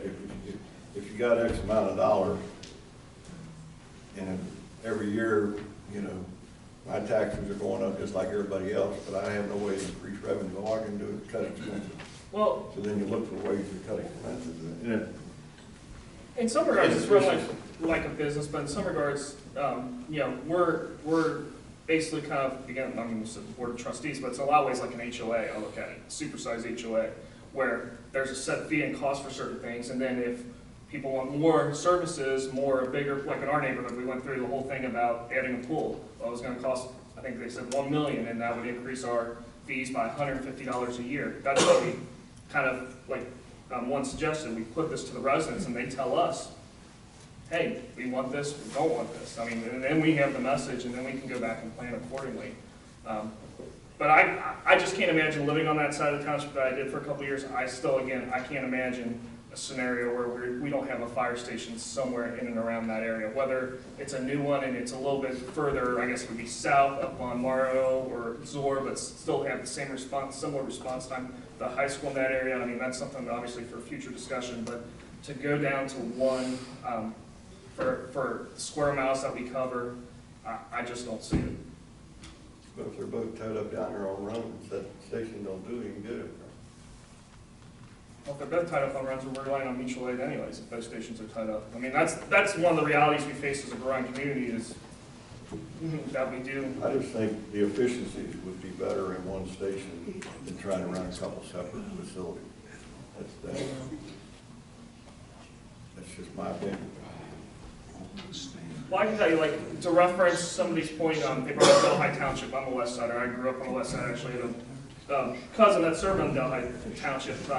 Like you said, 10 square miles, I believe, was Delhi Township. They have, I know of at least 2 firehouses, if not probably a third one by now, in just that little general area. So to have 1 on 36 square miles, I just can't imagine we have large pockets of heavy density. And then there's large spaces in between. There's quite a bit of distance. I live on that end of the township. 77 is right down the road from my house, and I know my neighbors and I are very comfortable knowing, and that's who responds to our subdivision. That's who responds to Hopewell Valley. That's who's probably going to respond first to the high school and the junior high, where there is a large population of children, 9 months a year. I see no reason to close that station. Well, I can tell you my experience in fire service, which is 35 years. Having more than one firehouse allows the fire chief to direct emergency vehicles to an emergency scene from more than one direction.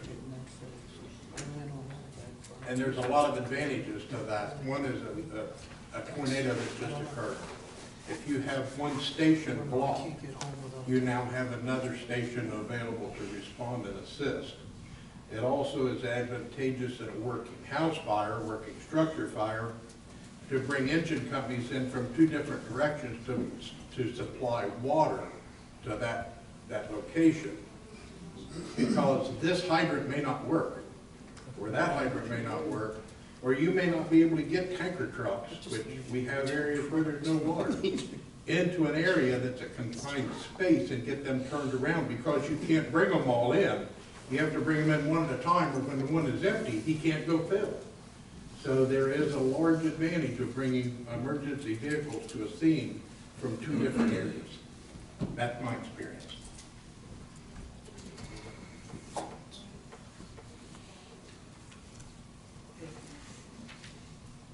Any more questions or anything with regards to fire? Okay, worst case scenario, we don't put the levy on the ballot, what's going to happen? I mean, is there an imminent need right now? I mean, we're going to run out of money next year or 2 years? Or? At the end of 2020, our reserve drops down to 3 months. 3.9 months. 3.9 months. So, and then the following year gets worse. that's correct. Our reserve at the end of this year will about 8.97 months of reserve. At the end of 2020, we'll be down to about 3.92 months of reserve. Following that, of course, we'll be out of money. That's based on the projections of the last 4 years of budgeting to include this year. I mean, at the end of the day, it's what level of service are we obligated to provide to the resident? What's that level of service and what do they expect? So we also have residents out here in the rural part of the township. I've got a neighbor that's a widow on fixed income. She says, Joe, I can't stand any more taxes. The school levy broke her. Then we gave her the road levy. Now we're going to give her another police and fire levy. What are you supposed to tell her? Well, here's the thing, we're not giving her anything. We're putting it to the residents to decide. We're not sitting here as a board deciding the tax. You got a younger generation, it's like Bill said or somebody said, they don't even know what a tax bill is. I see my tax bill. Oh, I think anybody in the case of mortgage sees their tax bill. We all took a hit in 2018. Believe me, I saw it on every situation. We all are well aware in this area about taxes. Tell those elderly residents, sorry, we need your money. No, but again, it's actually like Mr. Dowden pointed out, we represent all of the residents. We can't just, we don't represent just one little pocket. We represent all of them. And in the end, again, we're not putting this tax on there. We're saying, we're giving it to the residents to say, what do you want us to do? We're basically asking that question by putting it on levies. What do you want from us? Because if they say no, then we have our answer and we have our marching orders.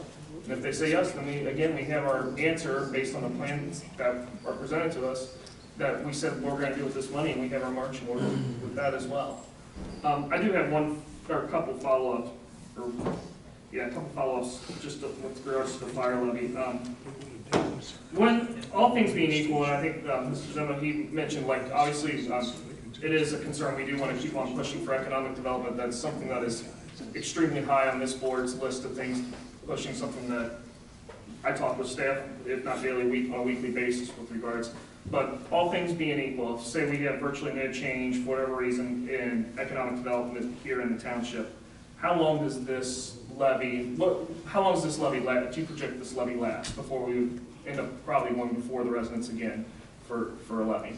I think we'd be good for 10 years going out. Okay. And the plan for both of these is a decade-long plan. A lot of things could change in 10 years. Yes, sir. Economically, Yes, sir. as far as development goes, which is what Right, but we're ultimately, mainly pushing for. right, but Oh, yeah, ultimately I being equal believe to they will, and that'll help offset that in the future.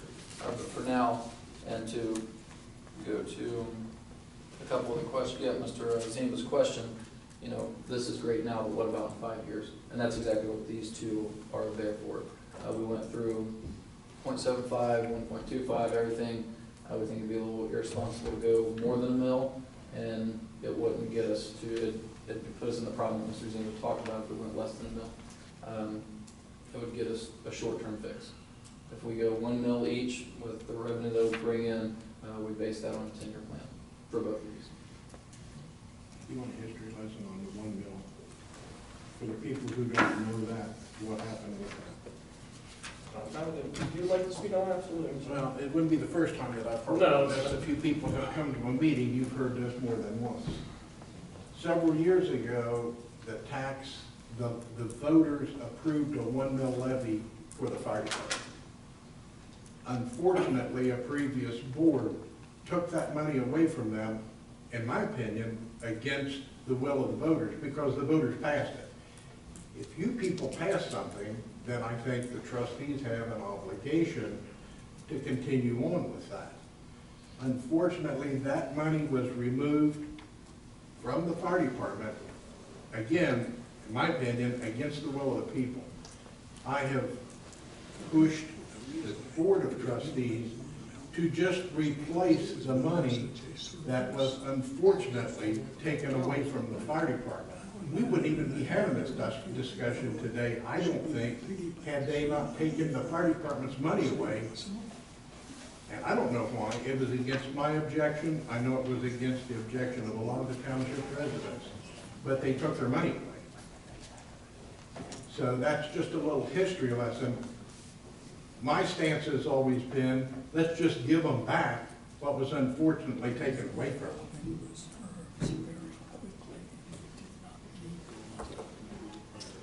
Sean, do you have anything with regards to the fire? All right, we'll go ahead and move then over to the work session item with regards to the police levy. Chief Hughes? Thank you. We came before you last July, put a presentation together. Nothing on my end has changed. The objective for me is to put more boots on the ground from the bottom up. As several folks had indicated, we do run well over 50% of our shifts, which is 2 officers on patrol. You know, we sat here, I believe it was July 18th last year, and on August 4th last year, I had 2 officers working. We had a homicide just 1 street over. You could throw a stone, almost hit the house. And just to put some things in perspective, that call came out at 10:22 p.m. And the first officer arrived on scene was Officer Elsie. It took him 4 minutes to get there. Officer Koffolds was next on scene, and then I came from my house. I was the 3rd person on scene. It took me 5 minutes to get there. The next unit to get there, I remember last year we heard a lot about, well, just call mutual aid, and of course the fire chief just alluded to the problems with mutual aid. The next mutual aid card that was there was the Warren County Sheriff's Office, and Sergeant then, now Lieutenant Marconi, only was there, it took him 12 minutes to get there, but the only reason he was there so quick was because he was coming from his house, and he lives on Michael's farm, and he happened to be getting in his car, getting ready to go to work when the call came out. Had he not been there, the next Warren County Sheriff's deputy that was responded was Paul III. You have to forgive me. I believe he's a county supervisor. Long story short, call comes out at 10:22. The sheriff doesn't get there till 10:36. And had I not been there, I'd had 2 officers there for 10 minutes with a possible barricaded situation with kids covered in blood. My point is, you heard several folks come up and just say it's just not safe. And it stands true today. Last Friday, we had 16 calls with 2 people working between the hours of 2:50 p.m. and 5:50 p.m. 2 folks working, 3 of those were crashes, 2 were crashes with injuries. We tried to get the state patrol to come, they were unavailable. We're in dire need of bodies, just like the fire chief is, and I feel like we're dealing with today issues that probably should have been dealt with many, many years ago, long before any of us came along. And like everybody else, I don't like paying any more taxes, but at the same time, these men and women are like a family to me. And you know what Captain Sellers got up there and said, you know, that was the role in motion. And last year you heard Officer Smith, you heard Officer Sheldorf. And I don't want to regurgitate all the information because really nothing's changed. We're looking at 6 officers, building from the bottom. That'll give me 4 officers per shift. That'll allow us to get better coverage throughout the entire township. I mean, I have a bunch of stats and a bunch of numbers that I can rattle off if you want to hear it all. At the end of the day, FBI suggests in 2016, the average number of officers per 1,000 in the Midwest was 1.5 per 1,000 residents. That's 45 officers. We're looking at, as we stand here today, we have 1 officer for every 1,666. If you use that figure, we need 27 more. I'm asking for 6. You know, we're 60% below the national standard. Now, in 2017, the FBI, it's changed. Cities in the Midwest, the rate of full-time officers is 2.5 for every 1,000. Again, we're not looking to increase that much. Mr. Rozzi, to your point, I feel like we both agree that I think with the development that's coming down the pike, this 1 mil is bare bones. It gets us a decade out, bringing that economic development, and we continue to grow.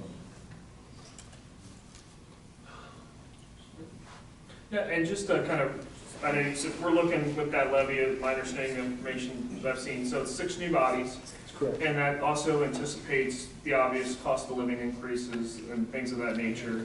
It includes equipping the officers, you know, any of the things necessary for an officer to do their day-to-day function, correct? Yes, sir, that's correct. So we figure the average police officer is about $100,000 per person. That does not include all the equipment. Obviously, there's going to be some expenses with vehicle purchases because you have to rotate folks through vehicles. This builds in a fair amount of money, a minimal amount of money, to get us through those 10 years. The union raises, cost of living raises, which you alluded to, absolutely. Like I showed you last year, I feel we've been, with the guidance of this board, we've been extremely conservative. We've cut where we can cut, and you know, 3 weeks later, I got one of the worst things that could have went just like what the gentleman from Clermont County said, and that's everybody's worst fear. And so. And just because I know some people weren't here last year when we kind of had this discussion. So with having 4 officers, that allows us, because we divide the township into 4 quadrants. So this would allow fully staffed an officer in each quadrant of the township, correct? Yes, and I apologize. Yes, so the township is divided into 4 quadrants. For those of you that weren't here last year, if you draw a line down 22 and 3, and basically the intersection of 48, you've got 4 quadrants. Obviously, the majority of our population, to Mr. Walker's point, is in the north. The majority of our calls for service are in the north. So when that happens with 2 folks on duty, there's nobody in the south. There's nobody anywhere in the township. Case in point is last Friday with Officer Sheldorf and Brittany. You know, 16 calls in 2.5 hours. There was nobody on patrol. I mean, there was nobody on patrol from 14 to, I'll break that habit at some point. Between 2:01 p.m. and 5:45 p.m., there was nobody working. And you know, there was nothing, injury crashes are major, but there was nothing, it's just a routine, is what I'm trying to say. So, yeah, this will put 1 officer in every beat, as opposed to 2 we have right now. Are we able today to have 2 service calls happen simultaneously and handle that as a department? No, in fact, if we have a crash at the intersection, at Pickett intersection, if we have a crash. 22 and 3 and 48 is unfortunately a popular spot. Yeah, exactly. So if we have a crash 22 and 48 and there's 2 police officers on work, 2 police officers on patrol, which is most of the time, that's it. If another call comes out, if there's a crash at 48 in Butterworth or 48 in Baxter, they'll get there when they get there. If a domestic violence call comes out, nobody's going. There's nobody to send. And you hear, well, just call for mutual aid. The issue with mutual aid is, one, they have to be available, and they're just not always available. Two, when you mutual aid police, unlike fire, it's for the serious high priority calls. And to Mr. Roszi's point from before, what level of service do the residents in the township expect? If you locked your keys in your car, which happened last Friday twice in this time frame, I'm sorry, 3 times. If you're okay for waiting 30 minutes or 35 minutes, the average response time is about 15. If that's okay with you, then it is what it is. And as we were talking about more businesses moving into the township, the reality is we've got the monkey ball, we've got putters, and now we're gonna have shooters and whatever else is coming. On a Friday night at midnight, you're gonna have 3 potential locations where unfortunately people are gonna get in their cars and drive home after a few drinks. I like to use the analogy. That's hard to handle, those two guys on the road. I'm sorry, yeah, you're right. So in using your analogy, if we have a bar fight at Putters, 2 people, that's an automatically 2 officer dispatch call. That's where they're going to be. So, anything else that happened, we're not going to get there until they're done with that. If they have to make an arrest, you're talking about taking the person to jail. That person's now out of service. Yeah, I mean, we wouldn't be sitting here before you if we weren't in dire needs. And again, we don't want to place blame on anybody. It's just, I feel like we're playing catch up, and we're continuing to kick the can down the road. How many officers do we have, say around 2010? Have we grown as a department since 2010, or? 2011, we had 25 officers. Today, we have 19. Okay, so we've actually reduced the number of officers that we actually have. Yes, sir. And to speak, go ahead, Chief. Just out of that 19, 18 are sworn. One is the civilian clerk. Does that include our SROs? Because I know they're not dedicated to us full-time, so out of that number, does that include our SROs? That counts our SROs. Okay. So they're all street captains. So you figure you've got 18 sworn, you remove me, you're at 17, you remove the 2 SROs, you remove the detective sergeant. So you're 13, 14 That range. kind of goes into, one gentleman got up here, his first name was Bob, and he didn't get his last name down, but he said, why 800,000? That's about what 1 mil will bring into the police district. Based off of last year's police district, was 815,000, would be 1 mil. And as the chief alluded to, 6 officers would cost roughly 600,000, plus we're equipping them, assuming vehicles,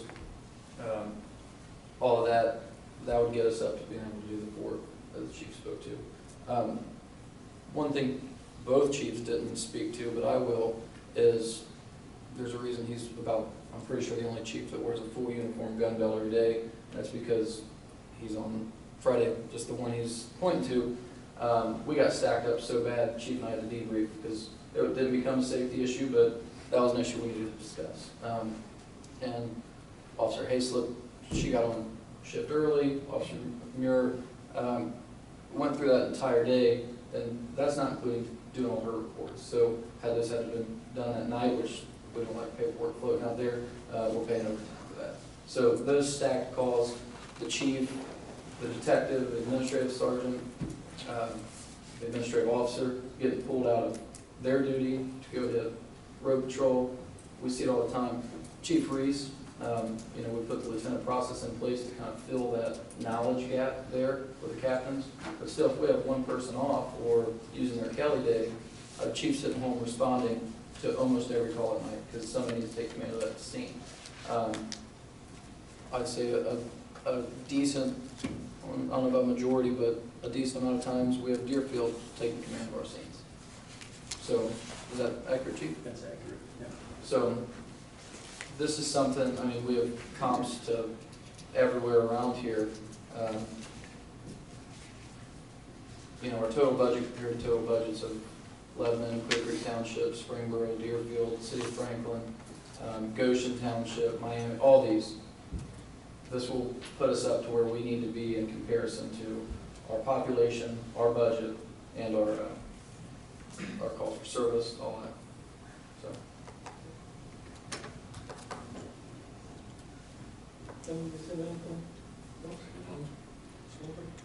I guess, is it that desperate that it's gotta be put on now? Why can't we wait next year, put it on the ballot, or 2 years from now? I mean, for some reason, everybody keeps saying, well, we wanna get ahead of the school. Well, I think. So I guess my point is, are we really that desperate of a need right now? Or can we, let's work with our budgets, let's work with some numbers, and look at it a year from now? So I will say that we've worked with our budgets. These two chiefs have extremely tight budgets. And we've scrutinized every number. They're tight budgets. So, asking why I'm not putting anything on the ballot, I'm saying for you guys to put something on the I ballot. support the police, I support the fire, but I'm telling you, there's people out in the rural part of the township, they're hurting, man. And all we do, everybody says, well, if you pass it, what do you expect to tell them? Where do you want to tell them to go? And then you want to complain about the subdivisions being built. Well, the farmer's going to sell his land because he can't afford to pay the taxes, and we're going to build more housing. So it's just going to increase traffic. And from our side of it, we would much rather have agricultural land because I don't lose money on it as a township, where residential I typically do, because I'm sending more services to them based off the property tax I get. Agriculture, I'm not sending a bunch of services to, yet they're still paying their taxes to a different rate, of course. So I'd rather have farmland. But at the same time, your direct question, what would we tell the residents in the south? And I understand they have a different lifestyle. I think they tend to kind of govern themselves a little bit down there. But they're also, there's two beats that, if we have 2 officers on our minimum shift, they're in the northern beats. And if this passes, we've been dealing with that for 30 years now. I mean, that's just the way it is. Yeah, but I think the difference is that 30 years though, I mean, for, let's say for up until 10 years ago, this township only had about 10,000 residents. It's completely different. Now we're pushing 30. It's a completely different dynamic. My biggest concern, and one of the things, you know, just if I'm sitting out there as a father or whatnot, as a husband, is if we don't have the ability to answer 2 calls at once at 30,000 residents, to me that's an issue. That's not an issue just sitting here. That's an issue sitting out there for me. So that's where I believe it's time to send. And again, we're not by any means saying this is the tax, you know, this is what's going to happen. It's just saying, okay, residents of Hamilton Township, what do you want us to do? This is the information that we have. This is our plan.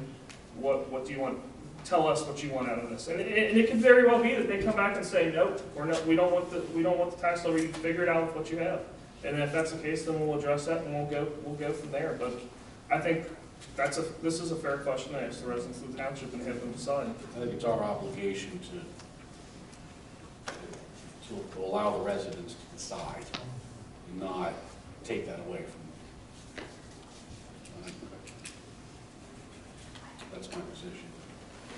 It's up to the people. All we're doing is saying, sure, we can put it on the ballot.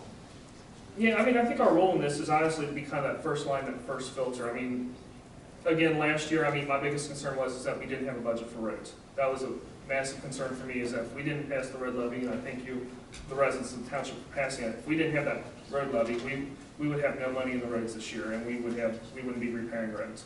That was my big thing, is I wanted to make sure all 3 budgets were stabilized, there were funds in there. But with that role and with it this year, it's, again, we're there to filter and say, okay, don't come to us and just ask for a mill and just say, we just need it. We need to see a plan. We need to have a plan. And I think that's what both Chief Reese and Chief Hughes have presented, a plan, a reasonable plan that says, okay, with this is what our plan is, and that's then our responsibility, if the residents choose to pass these levies, to hold them to that plan. But it's our responsibility to filter to make sure if we're going to ask for more money, there is a plan in place, that we're just not asking money for the sake of. Just ultimately have to decide if what you're putting out there is what is needed. Right. And that would be next. So, yeah, it has to be a high level of responsibility in what you're asking for. Was there, did you say that school was certain to run another levy here next year? I'm sorry? There's the school's running another levy? I don't can answer that, but I don't know. No, I would say, I mean, well, I don't think it's appropriate. I mean, obviously, I think we've heard the rumors, we've heard the talk about that. But obviously, we can't determine what we're gonna ask the residents as a township to fund police and fire and public services based on what the schools may or may not do. I mean, that's apples and oranges as far as that goes. And I don't think we should, we can't plan our budget based on what the school's doing and vice Put this versa. out there just to get ahead of the school, it's not really warranted yet. I don't think that's right either. Well, and then I would say to you this, Mr. Walker, if you really believe that's why we're doing this, then vote with your conscience on that. If you believe that there's a responsible plan out there and that's what's needed, then obviously vote whichever way you feel based on that. I mean, that's a fair critique if you believe one way or the other on that. All right, guys, gentlemen, have anything else with regards to the work session items? All right, we'll go ahead and close the. Just one. Oh, sure, Just absolutely. to clarify one thing, when Len was asking about the order, do we have to spend the $16,000 for the auditor to certify this prior to deciding to put it on the ballot or not? No, this just basically gets the auditor in motion to calculate how much 1 mil will benefit. It'll come back to you. Paying him $16,000. No, so that's to put it on the ballot, and that was based off of last year's levy. So the levies, to put an issue on the levy depends on how many issues are going on the levy that year. So based off of last year, which was again a general election, we used those numbers to estimate about $8,000. But if there are a lot more issues, it'll be less. If there's a lot fewer issues, it's going to be more cost to put on the ballot. To just certify this with the county auditor won't cost us anything. Because you had that $8,600 or whatever. Yeah, If that you follow through with it. Yes. Good. All right. I'll go ahead and we'll go ahead and move forward into current township business. The first item we do have to consider tonight is to enter a motion to enter into contract with Y2K Landscaping for cemetery mowing services. Obviously, we know what happened over Memorial Day, and 3 of us were all out there, and I can assure you none of us were happy with the quality of work, nor was the staff happy at all with the quality of work we were receiving. So if I'm not mistaken, we have ended that contract, and now we're considering this company as well. And then just to clarify, Mr. Centers, if you can just kind of give maybe a little bit of background on this company and kind of why we've chosen to move forward with them. I can. So, yes, well, that's accurate. We were not pleased with the service. They just followed through. We've had to have 3 different phone calls with them, just trying to get them to come out and do provide their service. With that, especially on Memorial Day, that wasn't tolerated. So we called their boss and had a discussion. There was no pushback. He said, "We're very sorry. It's not a reflection of our company," and essentially we understand. So there was no pushback. We cut that contract. Mr. Hickey reached out to different landscapes that put in or had shown interest to put in other bids or everything. And this company is actually, the lady lives in the township, is passionate. One thing we're running into with these cemeteries, this is 2 years in a row that we've had problems with cemetery mowing. These are landscape companies that are taking these dimensions and saying, kind of essentially calculating how fast they can mow it. They're not taking into account how much time it takes to weed eat every headstone. So when they get out there, they get bogged down with time and leave early. This company specifically does cemeteries. So that's another thing that gives us a little more confidence, along with she and Mr. Hickey walk the cemetery to do a detailed plan of what we expect for our residents. And the cost is the exact same as the contract that we just cut. She agreed with the same cost. Gotcha. And we're aware, she's aware, I know that was kind of one of the pressure points it said 16, average 16 mowings, but they're aware, like, hey, it could be more, it could be less if we start drying out. But if it's more. They would have to know that that's just an average based on what spring's like. We've not had a normal spring or a normal August in years. There were times when I would cut my grass for a month in August, and now it's still weekly. So I would think that I think it's, They'd probably look at 16 months, I don't think so, guys. But, well, it's encouraged. No, she has 19 years. Oh, nice. Well, and it's encouraging that we have somebody here in the township. That's always great. And I think that kind of adds a little bit more of a pride factor and whatnot. So it's good to hear. Gentlemen, do you guys have any more questions? I do want to personally thank Kenny and his wife, Joe, and Daryl. I got there when it was all finished, but going out and making sure that I watched him weed eat almost the entire back end of Mainville Cemetery by himself in about an hour. Yeah. So I appreciate that. Yeah, I do. Yeah, thank you, Kenny. And your wife. Thank you all. Just call it next time. Yeah, no, yeah. We're happy to help. All right, go ahead this time, make a motion to enter in a contract with Y2K Landscaping for cemetery mowing services. Second. Mr. Cordray? Yes. Mr. Walker? Yes. Mr. Rossi? Yes. All right, next item we have on the agenda, gentlemen, is a motion with regards to entering into a contract with Millennium Business Systems. It's a 60-month contract for copy printer lease with maintenance service plan. It's the same company and same style plan that we've used for the administration, and something that staff's been very pleased with. Budget impact is $127 per month plus ink cost. Okay, gentlemen, questions? All right, go ahead and make a motion to enter into contract with Millennium Business Systems. Second. Mr. Cordray? Yes. Mr. Walker? Yes. Mr. Rossi? Yes. All right, next item on the agenda is a resolution we're considering with regards to auctioning off and declaring, or auctioning off items that we have, obsolete properties valued over $25. This resolution will allow us to sell unneeded or obsolete property via the internet auction. We will specifically be using govdeals.com to sell unneeded or obsolete property valued over $2,500. This resolution at this point does not specify a current unneeded or obsolete property to be sold. This resolution merely grants us permission to use said website.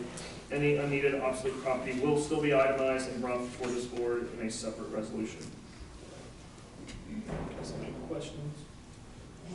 Just basically allowing us to auction property. Yeah, just letting everybody know that. Having to go through a process every time. And then is that the only website then we will use for anything over 2,500? We will just only solely use GovDeals unless you were to bring another one of these before us? Exactly, and this specifically, we need to sell our ambulance, the used ambulance. To do that, to get the trade-in value, was going to be around $7,000 estimated cost. We believe we can get double that on an auction site. However, we have to have permission to use an auction site. That way the residents are aware that we're going to give a public auction and go through that process. So this is more of a preliminary resolution just stating that we're going to use it, and next meeting you can expect us to bring the Horton ambulance. Is it a Horton? Okay, the Horton ambulance for to put on GovDeals. All right.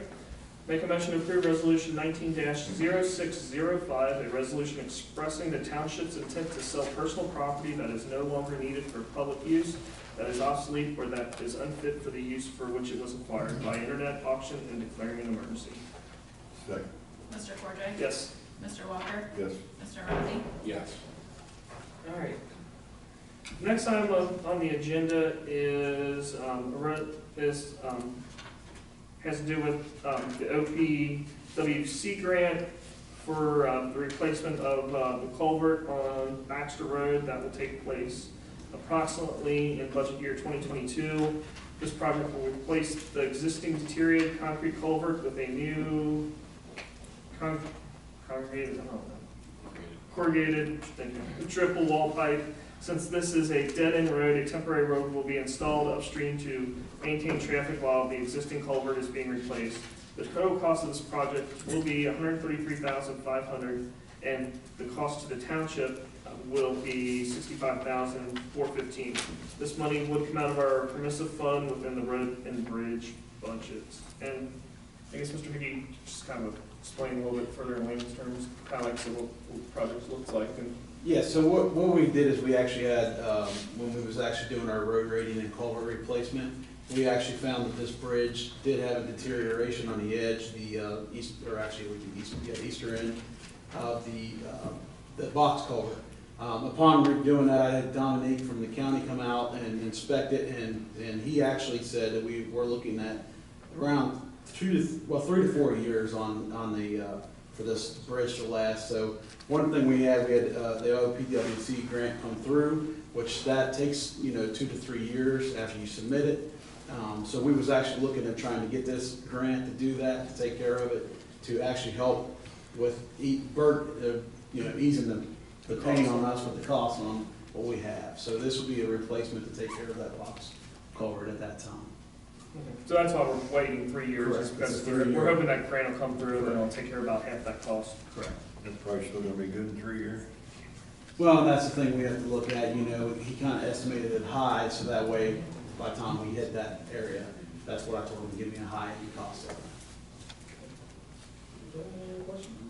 it. All right. Make a motion to approve resolution 19-0605A, a resolution authorizing Hamilton Township to prepare and submit an application to participate in the Ohio Public Works Commission State Capital Improvement and/or local transportation improvement programs and to execute contracts as required. Second. Mr. Cordray? Yes. Mr. Walker? Yes. Mr. Razzie? Yes.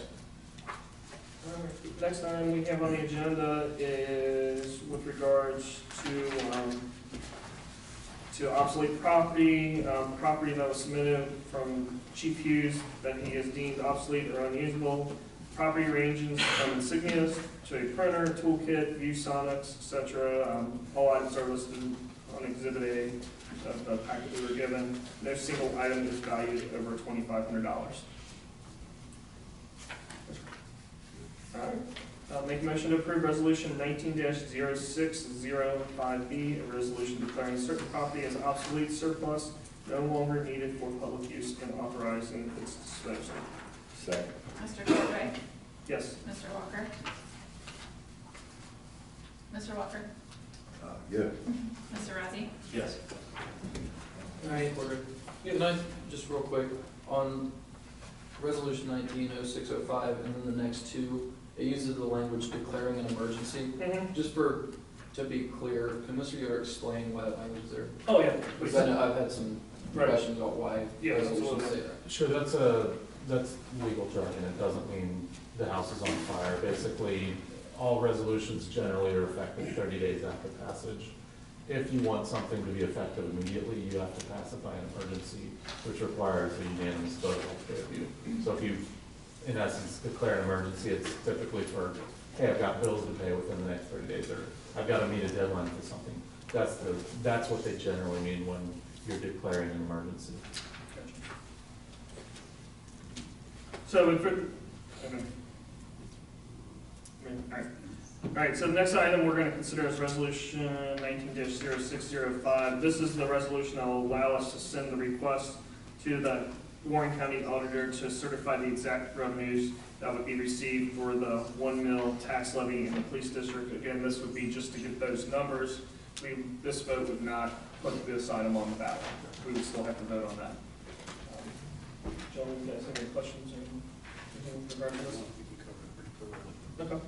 I'll make a motion to approve resolution 19-0605C, a resolution anticipating the necessity of levying a tax in excess of the 10 mil limitation and requesting the county auditor to certify matters in connection with dispensing with the second reading and declaring an emergency.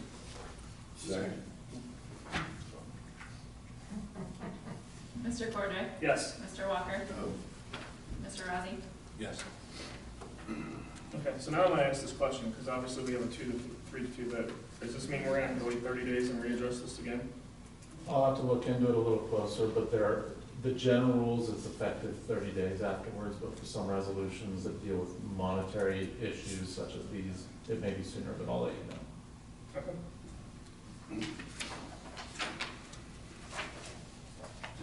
Next item on the agenda, this is basically the same one as the one I just read, but this has to do with the fire district the proposed fire levy. Again, this isn't to put it on the ballot, this is just to get the information from the county auditor with regards to how much cost, or how much we would receive back with this levy.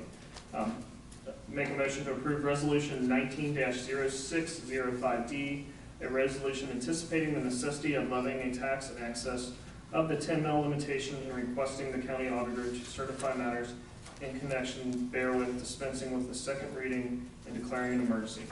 Second. Mr. Cordray? Yes. Mr. Razzie? Yes. Mr. Walker? No. All right, I'm gonna go a little bit off topic here, or off kilter here a little bit, and basically because of, I know this is time sensitive, when do we have to have the vote? We have to have 30, anticipating we need 30 days. So let's say we have to wait 30 days to have this again, to basically for this to take effect. The next step that comes before us, because I'm assuming, yes, we won't have to re-vote on this, is this correct? Correct. Okay, so in 30 days, then we need to send this to the county auditor. It takes, what's the timeline? 10 days to get back? It's quick. And then we have, what's the cutoff date? Well, you would have to then. What's the board cutoff? would have to vote to put Right. it on the ballot, and then that paperwork would have to be, Does that require, filed with the Board of Elections in Warren County. will that require a 3-0 vote? Doesn't require a 3-0 vote. Again, I need to look into if you have a non-unanimous vote such that it doesn't pass as an emergency. Is it effective immediately specific to that topic, or is it effective 30 days later? Well, I guess here's the thing I'm going to direct you, Mr. Centers. Find out tonight or tomorrow what exactly those timelines are, and if need be, tomorrow, just let me know what those dates are. I will call a special meeting then to make sure we have the timeline in place to have the vote to determine if we get these on the ballot. Because I know we're talking 60 days, and I know depending on dates and everything, if we don't hit the window, we could end up not having it on the ballot because we dragged this out too far. Understood. I don't know what the exact date is. It's August. August 8th? I believe that seems like that was what it was last year. And Filing deadline. Yeah, the cutoff is the first week, somewhere toward the end of the first week or the beginning of the second week. August 7th. August Thank 7th. you. Looked it up. So yeah, so I know we're going to be in a tight 60+ day window. So I just want to make sure we're on that so we have an opportunity to vote without missing a timeline. By 4 p.m.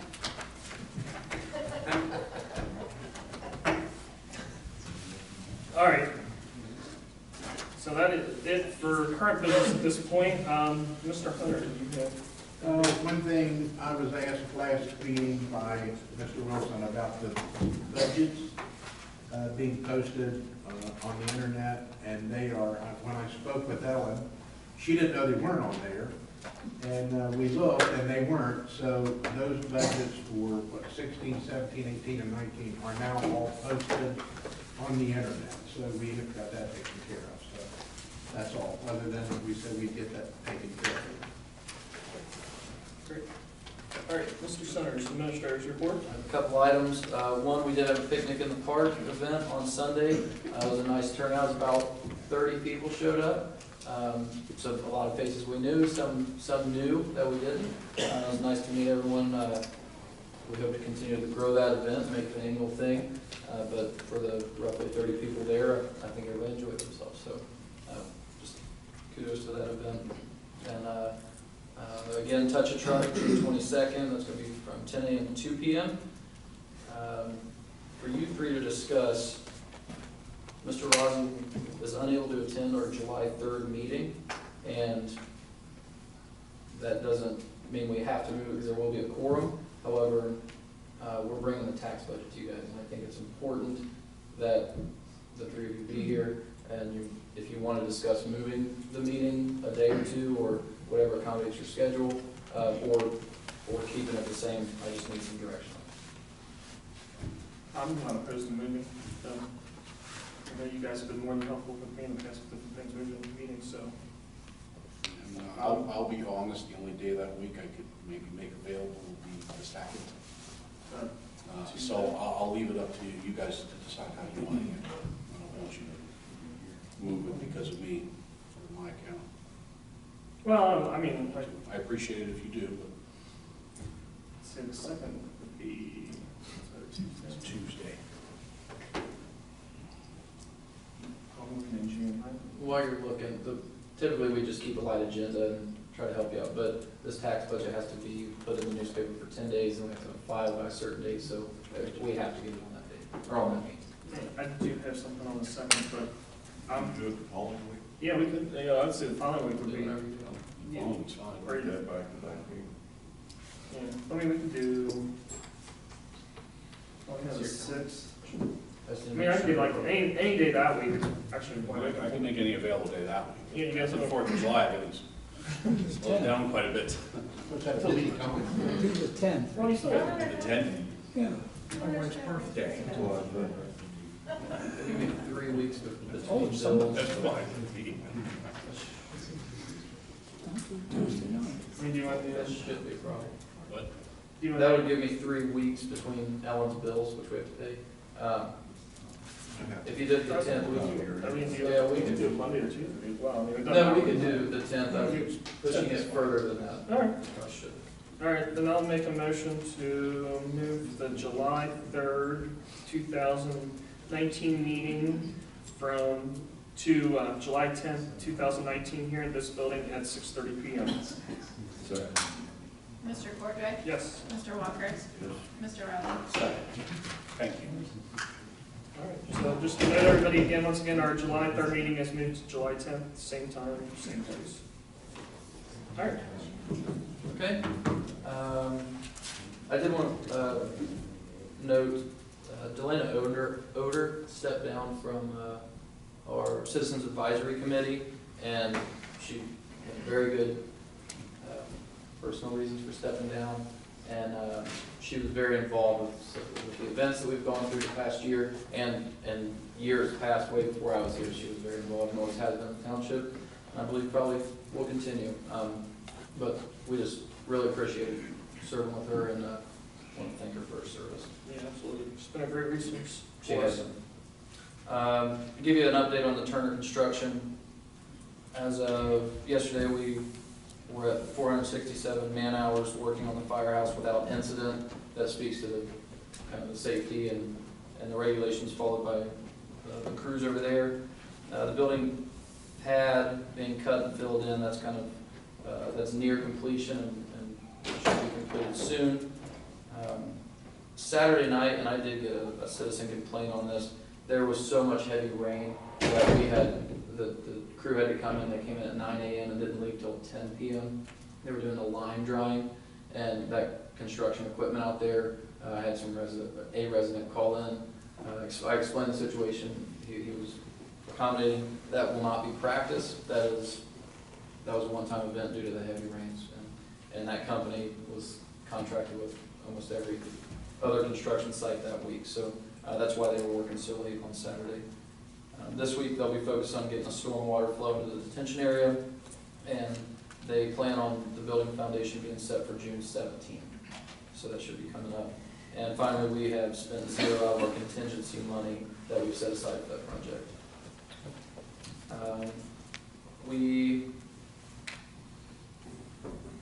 Three more things, I don't know which order. We have a funding request through the Warren County Engineer's Office for widening State Route 48. The Warren County Commissioners actually signed a letter of support. I signed a letter on behalf of the Township of support. Definitely don't want to put you on the spot, but Mr. Weber, would you be able to give a little update as to what that project looks like? Yep, absolutely.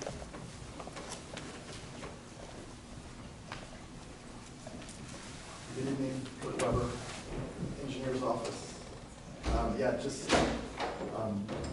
Basically it's an application for federal funding, STP funds, surface transportation funding, through OKI, Ohio, Kentucky, Indiana Regional Council of Governments, and for the widening of State Route 48. I think we all know that that's a need, within the township. I think the definitely that's realized, at our office by the commissioners. ODOT historically here over the last 5 to 10 years hasn't had any funding to do anything with that. So this application, that's really what as Brent mentioned, that it's basically just a letter of support for the application. We don't know if we're gonna get funded or not. The application was due on Friday. The commissioners signed their letter on Tuesday, this past Tuesday, and with Brent signed this letter this evening. That helps our application. We should know more in the fall if that application is approved or not. Just to give you an idea, you know, when you do a project like this, the maximum amount of funding that you can apply for is $6 million. And so basically what our staff did was look at, you know, how much could we accomplish with a, you know, $6 million ask. And to give you an idea, it would be to widen 48, you know, to 5 lanes, basically 2 lanes in each direction. You know, so basically adding another lane in each direction.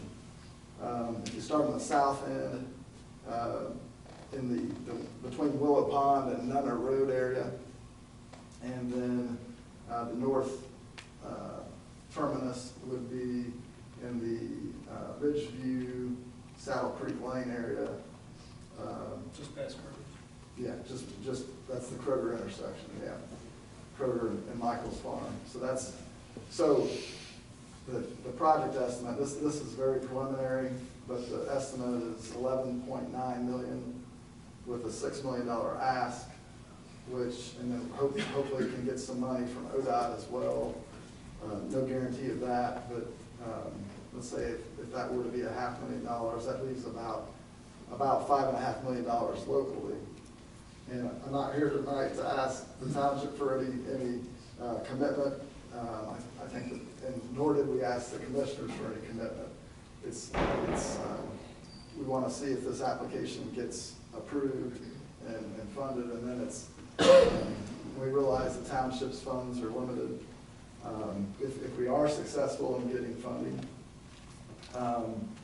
you know, the federal funding, obviously the commissioners in our office would look at local share, and we probably would come back to the township to see if there was any funding the township could put in. But, and to give you an idea, this funding would be for construction in 2023, which is, you know, 4 years away. And everybody knows that we need it now, you know. Unfortunately, the money's not there. And, you know, why isn't ODOT doing it? They haven't had the money, even with the gas tax increase. Hopefully they can give us some of that money towards the project. But really, to make it happen, the locals need to, you know, come forward. And I'm not just talking about township. I mean, I think the county. And that's kind of what the county's trying to accomplish on State Route 63. You know, 22 and 3, there's a need there as well. We looked at State Route 48 first, just because I mean, there seems to be more backups there, although there are backups on 22 and 3. 48 has, you know, with the developments going in, there's been a lot of that right-of-way already dedicated with developments. There still will need to be right-of-way purchased.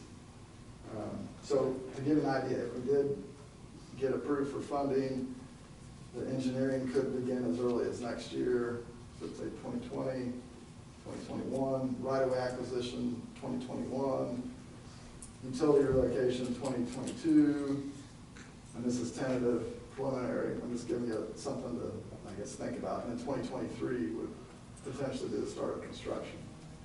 A lot of things have to happen, but I think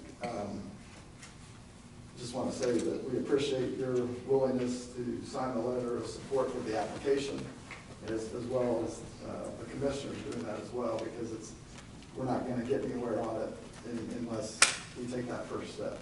So, any questions about the? You're not gonna widen the bridge, are they? No, I wish, Joe. I wish. I mean, that's both of them. You know, the 22 and 3 bridge, the 48 bridge. Yeah, you're probably looking at, you know, I threw out the number 30 to 35 million to widen the bridge. Maybe it's not that much, or excuse me, for a new bridge on 48. And the bridge on 22 and 3, and I think both those bridges are great bridges. The one on 22 and 3, you can't widen that. you know, so you'd have to build a new bridge, and I don't know about the one on 48. That's an ODOT question, but you know, a bridge of that nature, a good estimate's 30 to 35 million. You know, we're trying to get, you know, a project that's, you know, close to $12 million together. So, yeah, that's right. That's next. I mean, I think that's the thing, and it's heard the discussion here this evening. I mean, with all the growth, I mean, there's this, you know, if we get approved, hopefully it's the first of many phases, because it's going to be needed. I mean, it's, as you all know, as you drive through the township, so. Thank you very much. Thank you. Thank you. Another update was just a quick update on Butterworth. Gonna have some questions about that.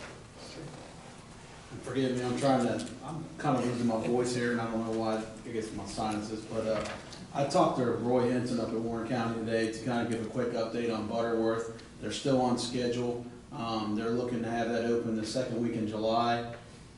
They started construction this week, or started to get the vehicles and everything to start the construction, and they said this is a 5-week project. Due to what the nature of what happened out there, there's only few and far between companies that can fix this and repair and drive the pylons and such out there. So that's what took so long to get the project started. But we did want to update that they still are on schedule in July, the second week in July. They're looking to have that open Butterworth as well.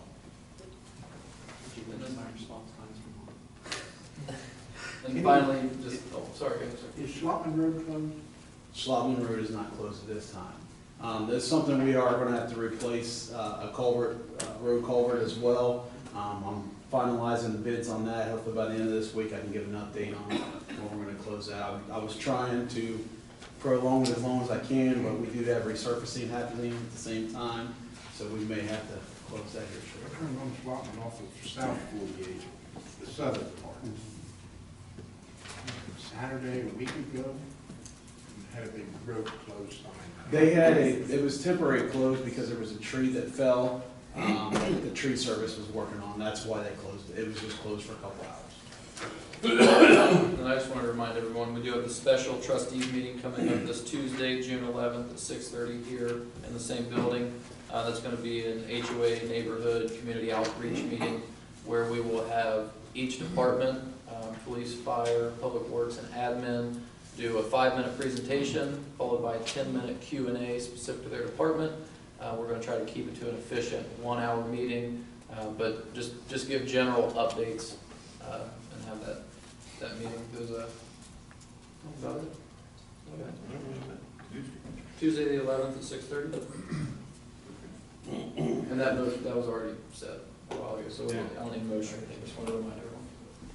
And we'll be posting that agenda either tomorrow or Friday, and then specifically sending it to HOA presidents and stuff, just to make sure they can disperse it.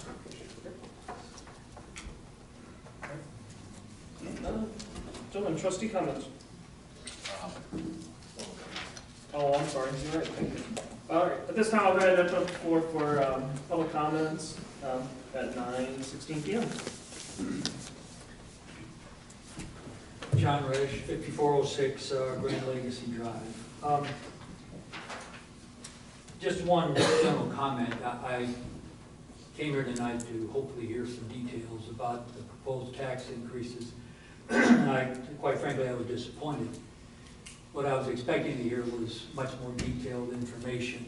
But what I heard from Chief Reese and Chief Hughes and also from Mr. Centers was basically generalities about why they needed it, but no specificity. And then Mr. Cordray, you mentioned that you felt that this was something you wanted to turn over to the voters to let them decide what to do.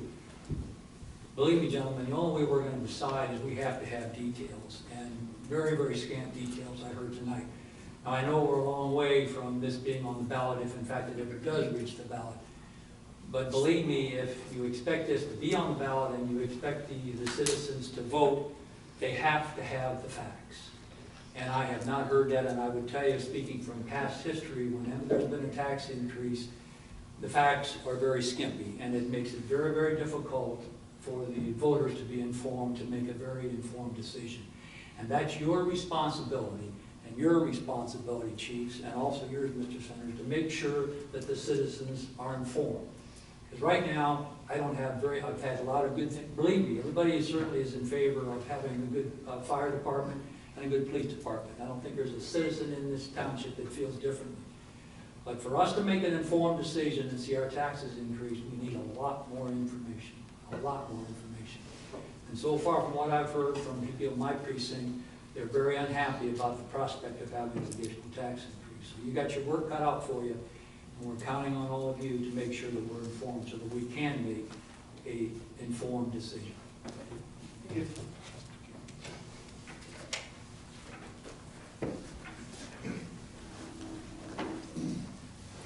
Lynn Ratliff, 5323 Valley View. To go off what Mr. Ross was saying, I would like to express my disappointment tonight with the trustees. Two comments that were made. One comment was, Chief Reese, when will you run out of money? How do you not know that? How do you not know that already?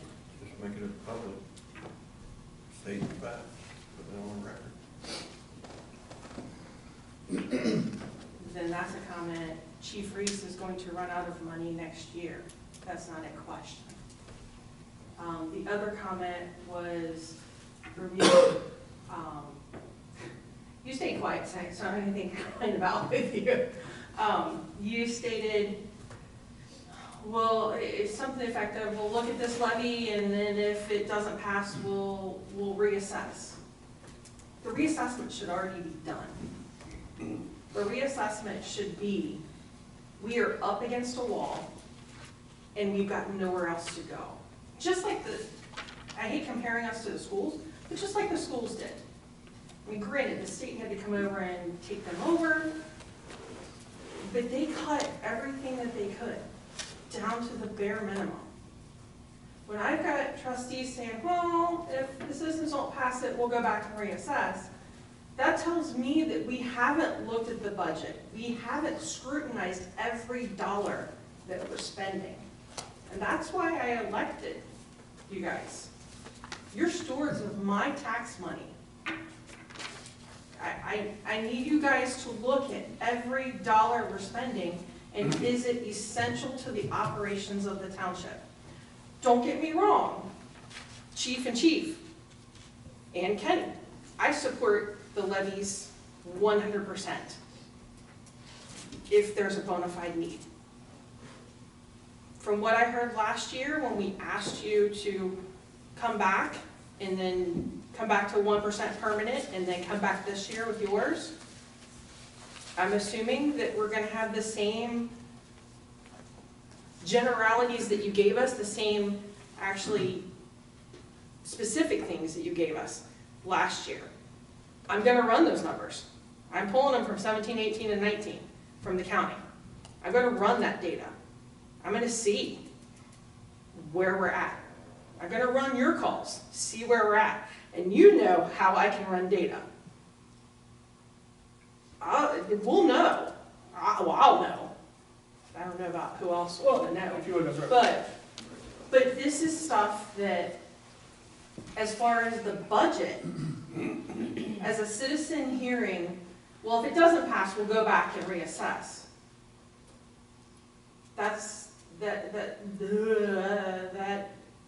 No, we should have already reassessed, cut everything that we can, and then we go ask the taxpayers for money. Well, I'm going to comment on that. So with the fire, I believe the plans that I was presented, we had this information, just to Mr. Walker's point, we've had these conversations internally. I'm sure, at least I have with Mr. Centers, so I have the numbers. The numbers are available. I see the need, as Chief Reese pointed out, that we're going to run low, dangerously low on our reserves. He's made the case, and at this point, I agree that we need to increase funding to maintain the level of service. I don't think there was anything like there wasn't any. We weren't hiding that fact. Now, with the conversation with police, there's no disputing. We're not saying that we're cutting services if we don't pass this levy. Nobody has said that. What we're saying is, and what we're asking the residents, and what I'm bringing to the residents is do you want more officers on the streets? The fact is, if our budget stays the same today, we're not adding officers to the streets. There's no disputing that. Now, if the residents say that's what they want, absolutely, then that is the direction the voters will give us, and that's something that we will work together as a staff and as a board to implement. But also too, if the residents decide they want more officers on the streets, we've been transparent. This is what it's going to cost us to do that for the next 8 to 10 years. And if that's the residents choose past that, if it gets to the ballot, then we'll run with that too. That's the reassessment piece. It's not that we don't know what we're up against. It's that in my mind, we're asking for direction for the residents one way or the other. And I'm sure there will be, just like we ran the roads levy, we will have the details out there as much, if not more so than we did this evening. I mean, obviously we're not going to, I don't think any of us wants to sit for 4 hours, go piece by piece, but I'm sure any of us here would sit down with any resident to answer any questions, or if there were questions emailed in, and we would definitely provide that feedback. I don't think we're, if it gets on the ballot, that we just would just stop on that alone. I'm fairly confident that both chiefs are going to provide an excellent level of data. I'm pretty confident that the last 2 levies passed because the data was provided, the information and the necessity was provided in as much detail as possible. I'm pretty confident that that's going to come out of their offices. Well, and is it my understanding that we're already digging into police reserves? And I don't believe we're in police reserves yet. I believe we're not. We are in fire, but we are not in police. Okay. All right. Okay. Thanks.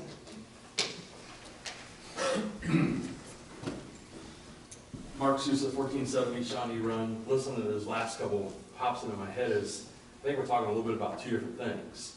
Worked on school campaigns and worked on the campaigns last year. I believe it's the responsibility of the campaign to sell their issue, not you guys in the first night of exploring the process to sell it. I can valid provide the data, but I think, like to Rusty's point, when he's always asking about, a financial statement that shows trends and things of that, I think being fiscally responsible and data for a campaign are kind of 2 separate points.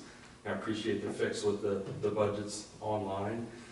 Rusty asked for a simple financial document that shows trends year over year. And I think when we're in a time frame, a lot of parties with their hand out asking for more money, I think anything you guys can do to show transparency and to be open, we'll just, when the time comes when there's an ask for money, we'll assist in being successful.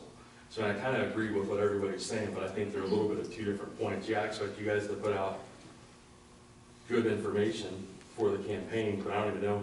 I mean, a school employee can't promote a campaign and say support a campaign on the tax dollar.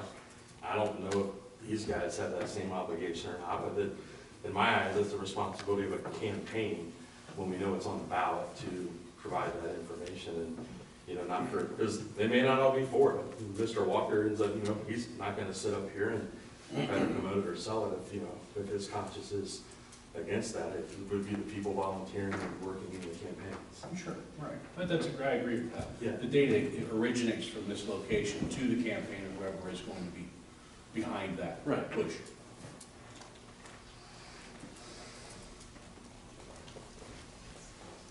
I might be the only one not talking about the levy. First, I'd like to reiterate what Mr. Center said about the Bounce Park picnic. We heard lots of positive things. There were several people that came down there that had never been there before. And I think that was a great first step to get people to start enjoying the park and to promote it. The other thing I have, I'd like to leave a copy of, but I want to read it because I don't want to miss anything. And it's to the officials. This is to acknowledge a situation that occurred over Memorial Day weekend. As you are aware, several residents expressed concern over the state of the cemeteries heading into the holiday. Emotions can run understandably high around this topic as the treatment of and caring for graves of loved ones is something many people take very seriously. The effort put forth by the trustees and other individuals in the Public Works Department to correct the unsatisfactory conditions is greatly appreciated. That being said, special note should be taken of the efforts of our Assistant Administrator, Kenny Hickey. Kenny, along with his wife Sally, worked tirelessly both Saturday and Sunday in order to get the cemeteries up to proper standards before Memorial Day. In doing so, the Hickeys sacrificed the 3-day weekend they could have enjoyed with their family. Words cannot adequately express the level of care and dedication this demonstrates. Over the years, Mr. Hickey has proven himself to be a man who treats all of Hamilton Township like it is his township, and who has embodied ownership and pride of how it works and is perceived. In addition, he shows genuine concern for the residents as well as those who visit or work in the township. This is his home. This deep level of commitment and pride in his work is something we should hold up as a model of how to do it right. Mr. Hickey embodies the true spirit of what it means to have the heart of a public servant. His level of professionalism is what those of us who serve the public should continually strive for. Mr. Hickey is not and has never been a self-promoter. When someone goes quietly about their responsibilities without seeking recognition, it is easy to overlook them or discount their contribution. I want to make sure that Mr. Hickey and the job he does, especially his effort over Memorial Day weekend, are not lost in the day-to-day workings of the township. He is a valued member of our community and an incredible asset to Hamilton Township, and that's from Danny.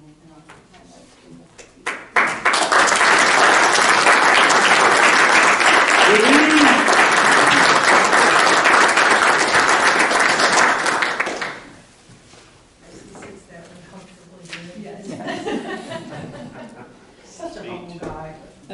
Kenny, I love you.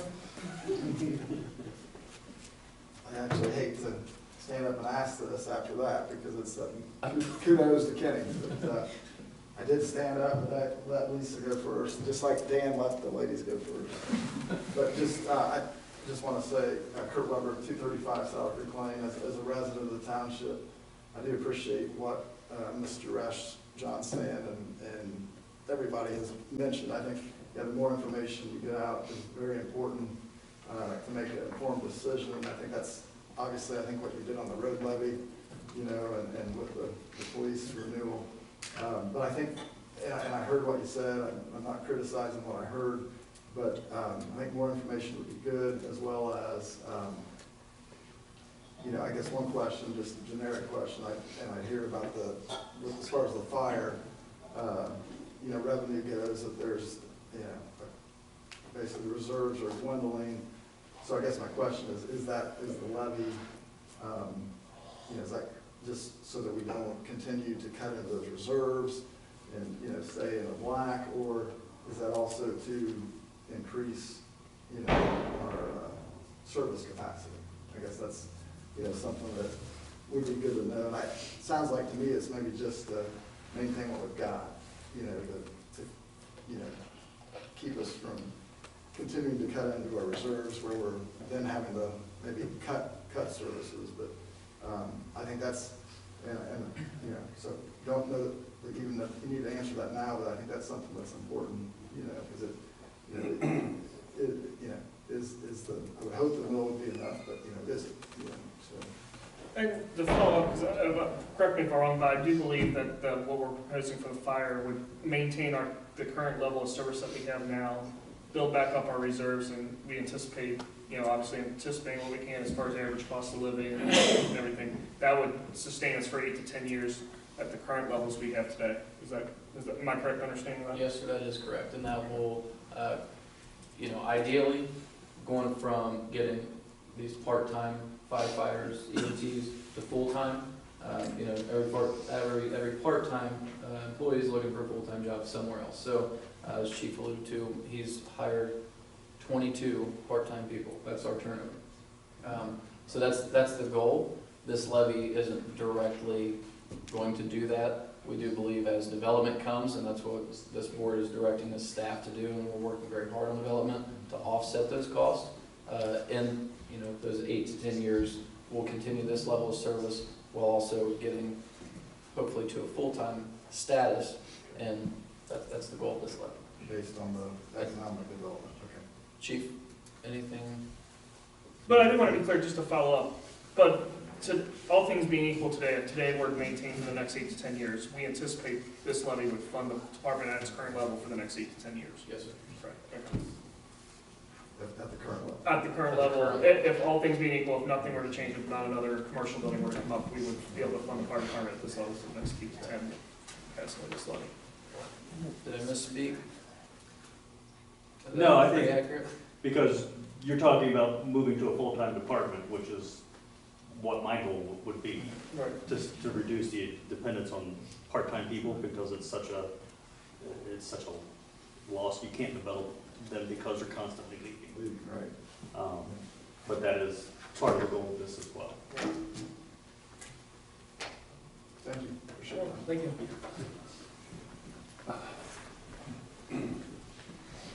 Trustee Holman, Wayland Lane. I wasn't going to say anything, but in light of what I've heard, let me just offer a couple of real quick suggestions. I'd like to see 2 pieces of paper. One piece that says, here's how I'm going to spend $800,000 in the police department. And the other one, here's how I'm going to spend $800,000 in the fire department. That's pretty straightforward. That's exactly what 1 mil is going to represent. Okay? And you guys can do that. Very easily. That's what we've worked on for the past years to Okay. show those exact numbers. That should have been presented tonight. It was 6 officers with 3 cars. I plus don't calls see per the day. numbers. Well, they're not written down, but that's what we discussed. I mean, and we'll have that. I mean, obviously, we're at the first level of getting, I mean, we haven't even gotten to the point where we're going to put this on the ballot yet. All So, right, I mean, well, the other thing that I would like to do is I'd like to request a copy of the fire study that was done in 2014. I can get that to you, Kelly. Okay. We'll get that to him. Thank you. It's also online. Oh, I'm sorry, that is already online on our website. Rusty, it's also on our website. It's also on our website. I mean, we can get you a copy, but it's also on the website. You got that, Kelly? Thank you.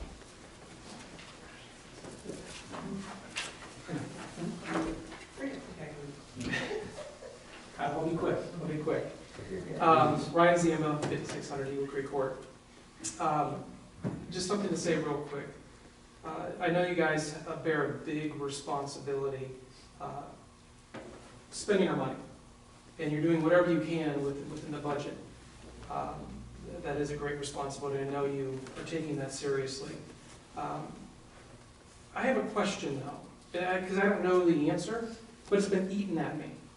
I hear a lot of people requesting information, whether it's from you guys or you guys. Because we as citizens should bear responsibility too, is my point.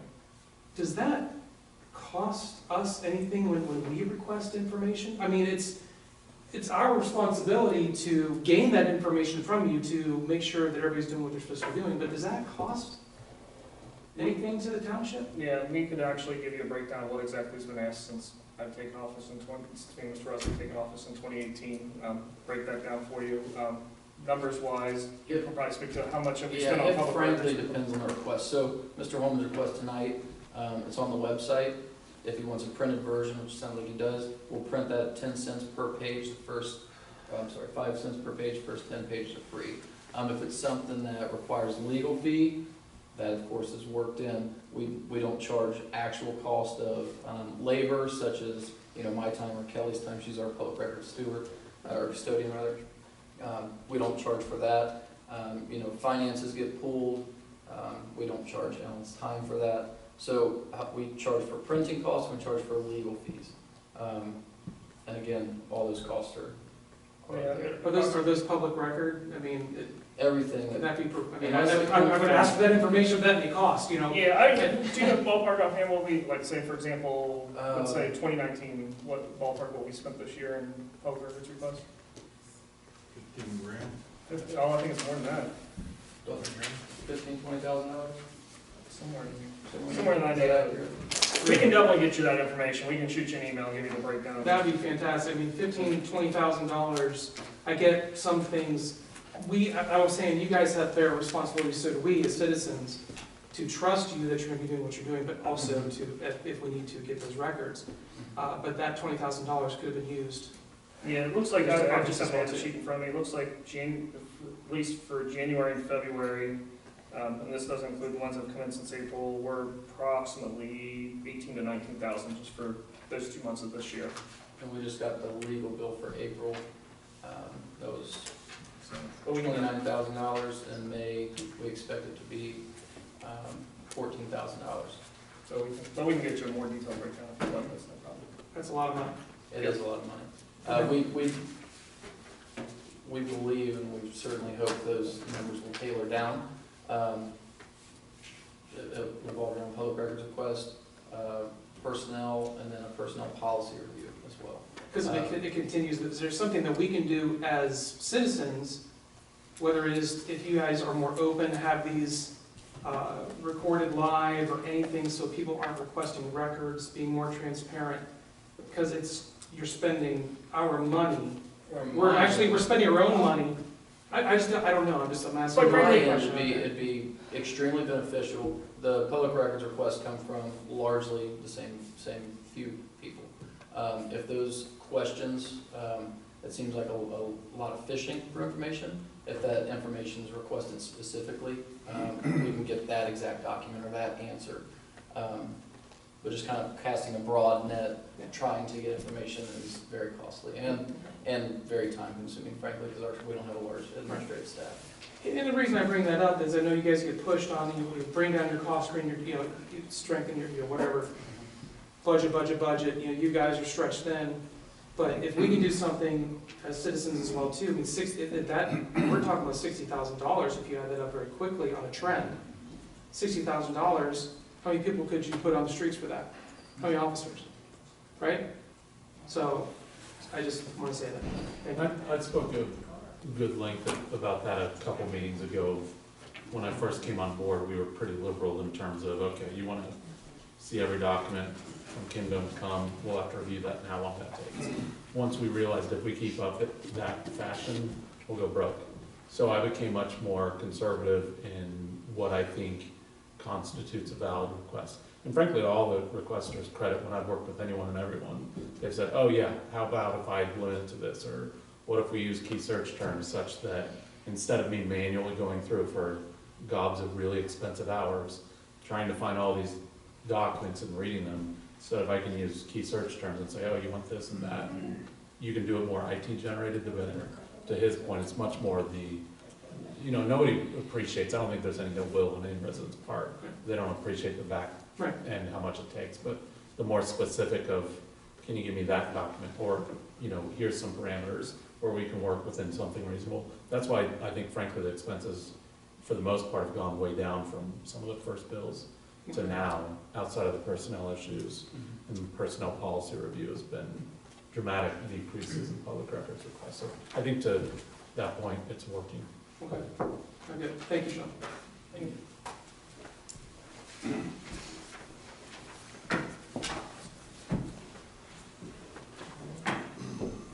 All right, go ahead and make a motion to close public comments. Sorry, no motion. We're going to go ahead and close public comments at 9:41 p.m. All right, next item on the agenda is going to be trustee comments. Gentlemen, you guys have anything? I don't. Good. No, as well, I'll just reiterate again, appreciate the staff and everybody getting together and putting the picnic in the park. Like Ms. Wilson said, I think it was a great success. There were a number of people down there that have never been down there. It was kind of neat to see the sunflower field and that demarcation and kind of where that's going to be. So I think that was really, really neat to see. And to reiterate again, I can't say, I think this probably letter that Ms. Wilson read from her and Dan probably says as much as anything about Kenny Hickey and dedication to him and his family to our township, and something we greatly appreciate. All right. All right, at this time, we'll go ahead and make a motion to go into executive session in reference to ORC 121.22, Section G1, to consider the appointment, employment, or compensation of a public employee. I'd like to invite myself, Mr. Walker, Mr. Rossi, Mr. Hunter, Mr. Yoder, Mr. Centers, Mr. Hickey, and Ms. Krieger. Second. Mr. Cordray? Yes. Mr. Walker? Yes. Mr. Rowdy? Yes. At 9:42. Yep, 9:42 p.m. Thank you.